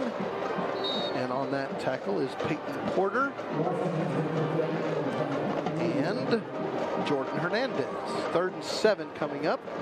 8.5 minutes to go in the ball game. Cardinals leading 55-7. Chris and Tony Mallory. They're in South Dakota. Say happy homecoming, but I think they're somehow managing the Mallory Peel. 3rd and 7. Keeping the ball is the quarterback Johnson, and he's going to have a tough run for a Lions first down. We approach the 8-minute mark. Have you guys begun your deliberations? The deliberations have started, but are not finished yet. Okay, just let us know. All right, first down and 10 for the Lions at their own 43-yard line. Cardinals leading 55-7. Statman John Graham is deliberating. And Andy Graham is coming to the booth to give his vote as well. 7.5 minutes to go. First down, 10 Lions. They're going to run the football and pick up a couple yards on the spin move. First contact there by Colin Craig. And we have 2nd down and 8 coming up for the Lions as we approach 7 minutes to go. And there's a lot of deliberations going on back there. There's all kinds of hand signals and notes being passed. That's how it works up here. 2nd down and 8. Johnson's going to throw the football. Has a lot of time. Now he steps up. He's going to run the football, and a nice open field tackle there for the Cardinals by senior linebacker Romeo Garcia. Good play there. 6:40 and counting in the ball game.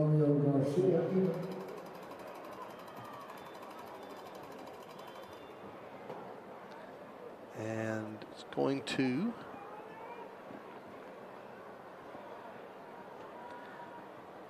be 6:20 and counting as they reset the play. It'll be 3rd down, 8 Lions at their own 45-yard line. And the Lions not in hurry-up mode. There's a nice shot of Peyton Porter, number 24. And there's the mighty Cardinal band seated underneath the Jumbotron and the scoreboard. Mighty Cardinal band led by Jerry Wharton. Now they realize they're on camera. Hand the ball off, going right on 3rd down and 8, and it's a tough run and a first down for the Greenville Lions. That carry by Greg Washington, talented junior running back, gives them a first down at the Cardinal 43. First down Lions, 5.5 minutes to go in the game. Johnson's going to try to throw, roll left, pull the ball down. He's going to have a first down on a nice run. And a new set of downs for the Lions. And they'll spot him at the Cardinal 29-yard line. Melissa leading 55-7. You are listening to the Melissa Cardinals Network in partnership with our friends at Game On Sports. Producer Craig down the hall running all the affairs down there. First down, 10, hand the ball off in a breakaway. 20, 15, 10, 5, touchdown Greenville Lions. Touchdown for the visiting team. Nice run there by the man we just mentioned, Greg Washington, number 25, the running back, and the 2nd touchdown of the night for the Lions. And the score is 55-13. And here comes the place kicker for the Lions. However, you do need a holder. So now we're ready to play.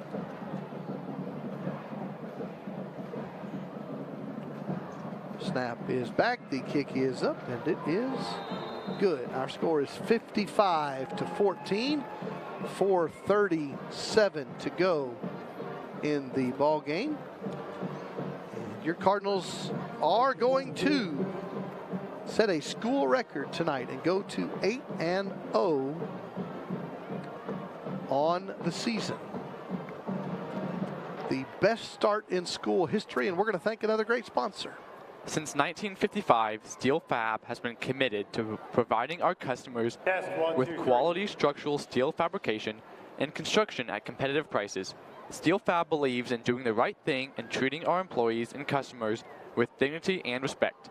Regardless of how big or small your next construction project is, Steel Fab is dedicated to provide you quality and support on every job. Thank you to all of our wonderful sponsors that bring us this broadcast. Thank you for listening on the Mixlr app. Thanks to those who are watching on our live stream. It's a privilege to bring you Melissa Cardinals football all year long. Our score is 55-14, and we're going to have another kickoff here, and then we'll thank another great sponsor. See those jumbo mums right there? Look at that shot. I told you these things are serious business in Texas. Here you go. This one's a deep kick taken at the 12-yard line by Montgomery. Coming left, showing speed at the 20, at the 30, at the 40, breakaway 50, 41 man to beat, 30, 20, 10, 5, touchdown Cardinals, touchdown Tyler Montgomery. We're going to give him 86 yards on the kickoff return. Tyler Montgomery with a kickoff return for a touchdown. Cardinals now lead 61-14.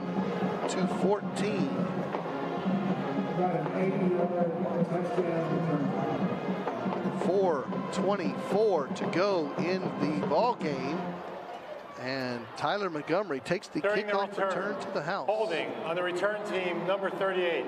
10-yard penalty. And everybody say never mind. It is take the points off the board. They called holding on the Cardinals. Everybody, including the Greenville Lions PAT defense, was set up after thinking that was a touchdown return. And the guys in the stripes say no mas and come back here. And they're going to have a first down and 10 as we thank another sponsor. Prime IV McKinney specializes in IV hydration and vitamin therapy.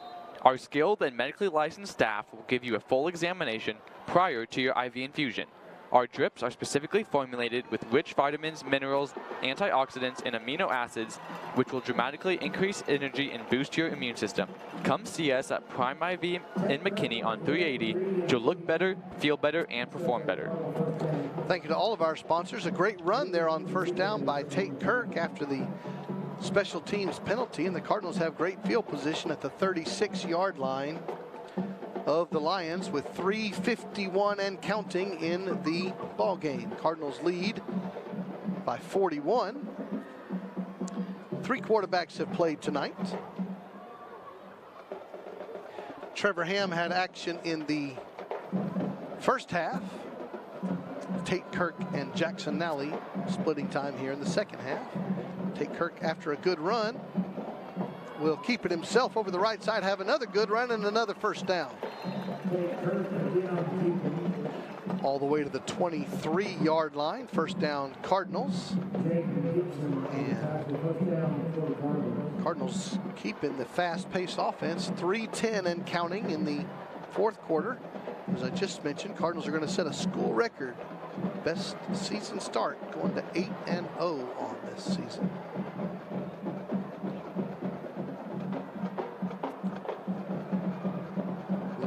To the home sideline for the play call. At the running back spot is Ezekiel Cockerham, number 25, who takes that handoff and pushes the pile all the way down to the 15-yard line. Gain of 8. Second down and 2 coming up. Clock rolling, 2.5 minutes to go.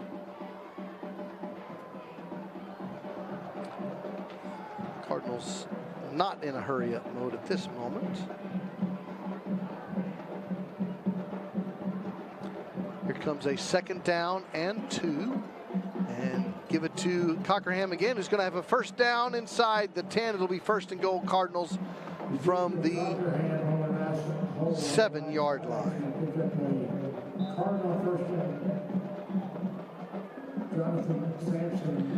Clock rolling. 1:49 and counting. Clock continues to roll. 100 seconds to go as Cardinals are going to get out of here with a big win. And let's see, on 1st and goal from the 7.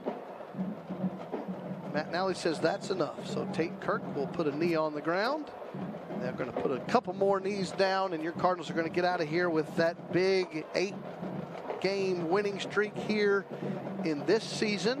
And they're going to win their 22nd consecutive district game. So, back in victory formation as we hit the 1-minute mark. And Tate Kirk will put another knee on the ground. We're going to say congratulations to Jackson Ford for being our offensive player of the game. 3 receptions, 67 yards, and a touchdown tonight.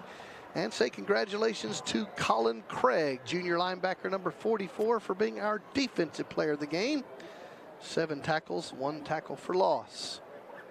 So the officials are going to reset the play clock, saying that the Cardinals don't have to put another knee on the ground. So the last 30 seconds are going to run out, and your final score is going to be Melissa 55 and Greenville 7. So the Cardinals' average score coming into the game was 52-18, and they bettered that tonight with a 55-7 final score tonight. Congratulations to Coach Matt Nally and the Melissa Cardinals as they come out of here with a big district win. And we're going to check the scores of the other games in our district, because we had the running clock. We're earlier in the evening than most games are. Still close game in Crandall. Terrell leads the Pirates 21-20. 5 minutes to go in that game. Denison leads Princeton 41-18. 3 minutes to go. Lovejoy 48, Mesquite Poteet 7, 3 minutes to go, 3rd quarter. So it looks like Lovejoy is going to remain undefeated in the district, as are your Cardinals. Still setting up that potential district championship game 2 weeks away. Our final score, as you see on the screen, 55-14. That is 55-14. Melissa over the Greenville Lions. Melissa's now 8-0. Greenville falls to 3-5. You're going to see the Cardinals go down to the south end zone for the playing of the school song by the Mighty Cardinal Band. Checking the stat board for tonight's action. As always, it's a great day to be in this park. 433 yards total offense for your Cardinals tonight. 433 total yards. 171 on the ground. 262 through the air. Jackson Nally threw 2 touchdowns. Trevor Ham threw 3. Tate Kirk threw 1. Connor Betts threw 1. Nate Adejokin, the leading rusher. He's over 1,100 yards on the season. He had 8 carries for 92 yards and a touchdown tonight. Jackson Ford, our offensive player of the game, had 1 touchdown reception. Carson Maynard had 3 catches for scores. Tyler Montgomery 1, Lincoln Dunn for 1, and Kennedy Brantley for 1. So our Cardinals record goes to 8-0, as we mentioned. Perfect in the district, 5-0. They'll remain ranked number 1 in the state of Texas, Class 5A Division II football. You see your Cardinals down there celebrating after the win. There's Slash right there. There's Peanut, number 31, right there in the shot, standing next to number 3, Nate Adejokin. And on his other side, that was Jake McDowell, number 54. There's Coach Matt Nally, the clean-shaven Coach Matt Nally, giving the pep talk to his team. Matt Nally had a beard like 24 hours ago, but he decided to go with this look.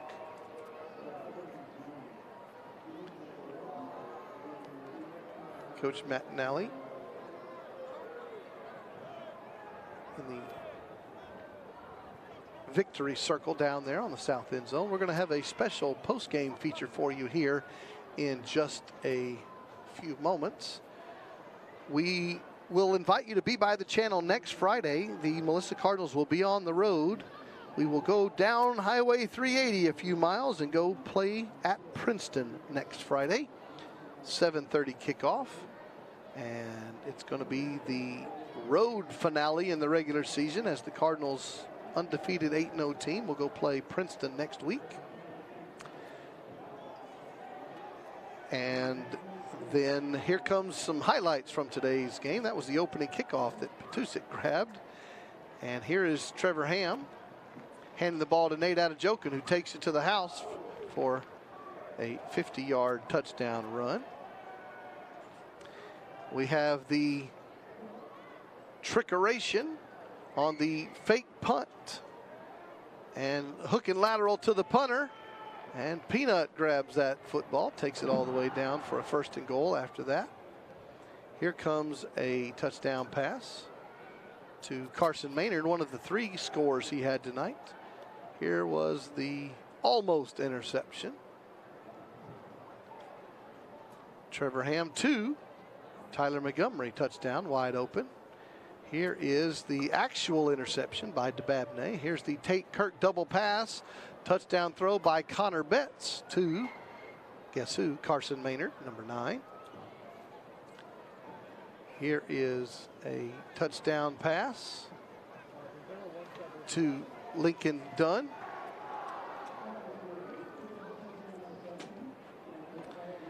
Jackson Ford with that touchdown catch. There's the homecoming segment. And that was Peanut down there. And here is a Jacob Nye great catch all the way down the right sideline. As the score, touchdown pass here to Kennedy Brantley at the end of the game. And here's Tate Kirk with a nice strike. And that catch was made by Tyler Montgomery.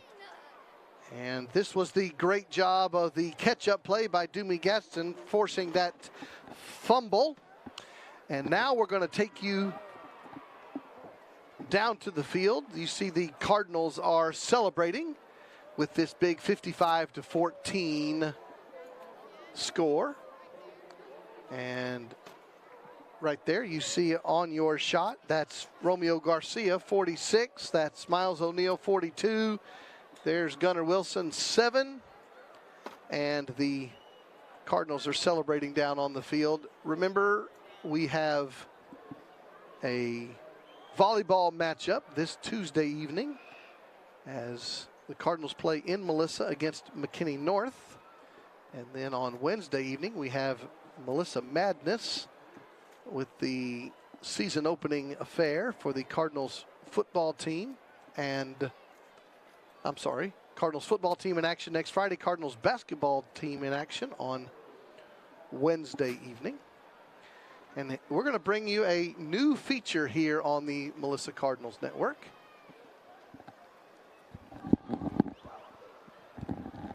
As Coach Matt Nally is going to be interviewed down on the field by our own Ross Graham. So we're setting that up as we speak. We do want to thank all of our wonderful sponsors for bringing us this broadcast. We could not do this without you. And all of our wonderful sponsors allow us to bring you this, our 16th season on the Melissa Cardinals Network. And our post-game coaches interview is being set up right now. Ross Graham and Matt Nally making their way down to the camera shot down on the north end zone.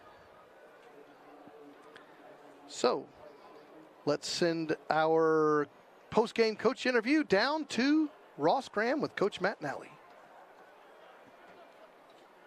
Hello, I'm Ross Graham with the Melissa Cardinals Network, joined by Coach Matt Nally, head football coach for the Melissa Cardinals. Coach Nally, your team is now 8-0, the best record in school history. You even had 4 different players on pass. So talk about your offensive playmakers and your team as a whole tonight. It's just the kids, the environment, the culture of the team is so amazing. Everybody roots for each other, and that's what being a team is about, you know, craving the success of other people. So that was the biggest thing for me, not just tonight, but throughout the summer, fall camp, everything is, you know, people are craving each other's success. And that's why we've had success, is because we root for each other and we love one another. Absolutely. And Coach, you guys successfully executed several trick plays tonight. Was that your plan going in? We always have like a menu of trick plays and stuff like that.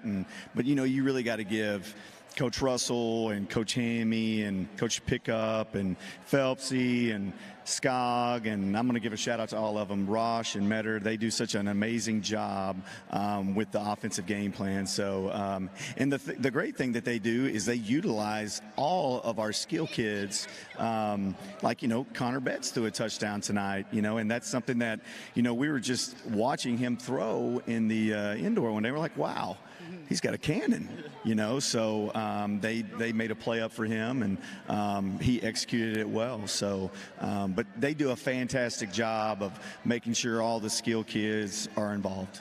Yes, sir. Great win tonight, and it's been a pleasure talking to you. I'm Ross Graham, joined by Coach Matt Nally.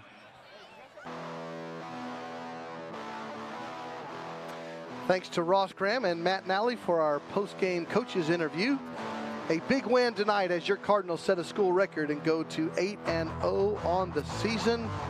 Your Cardinals will be on the road next Friday at Princeton.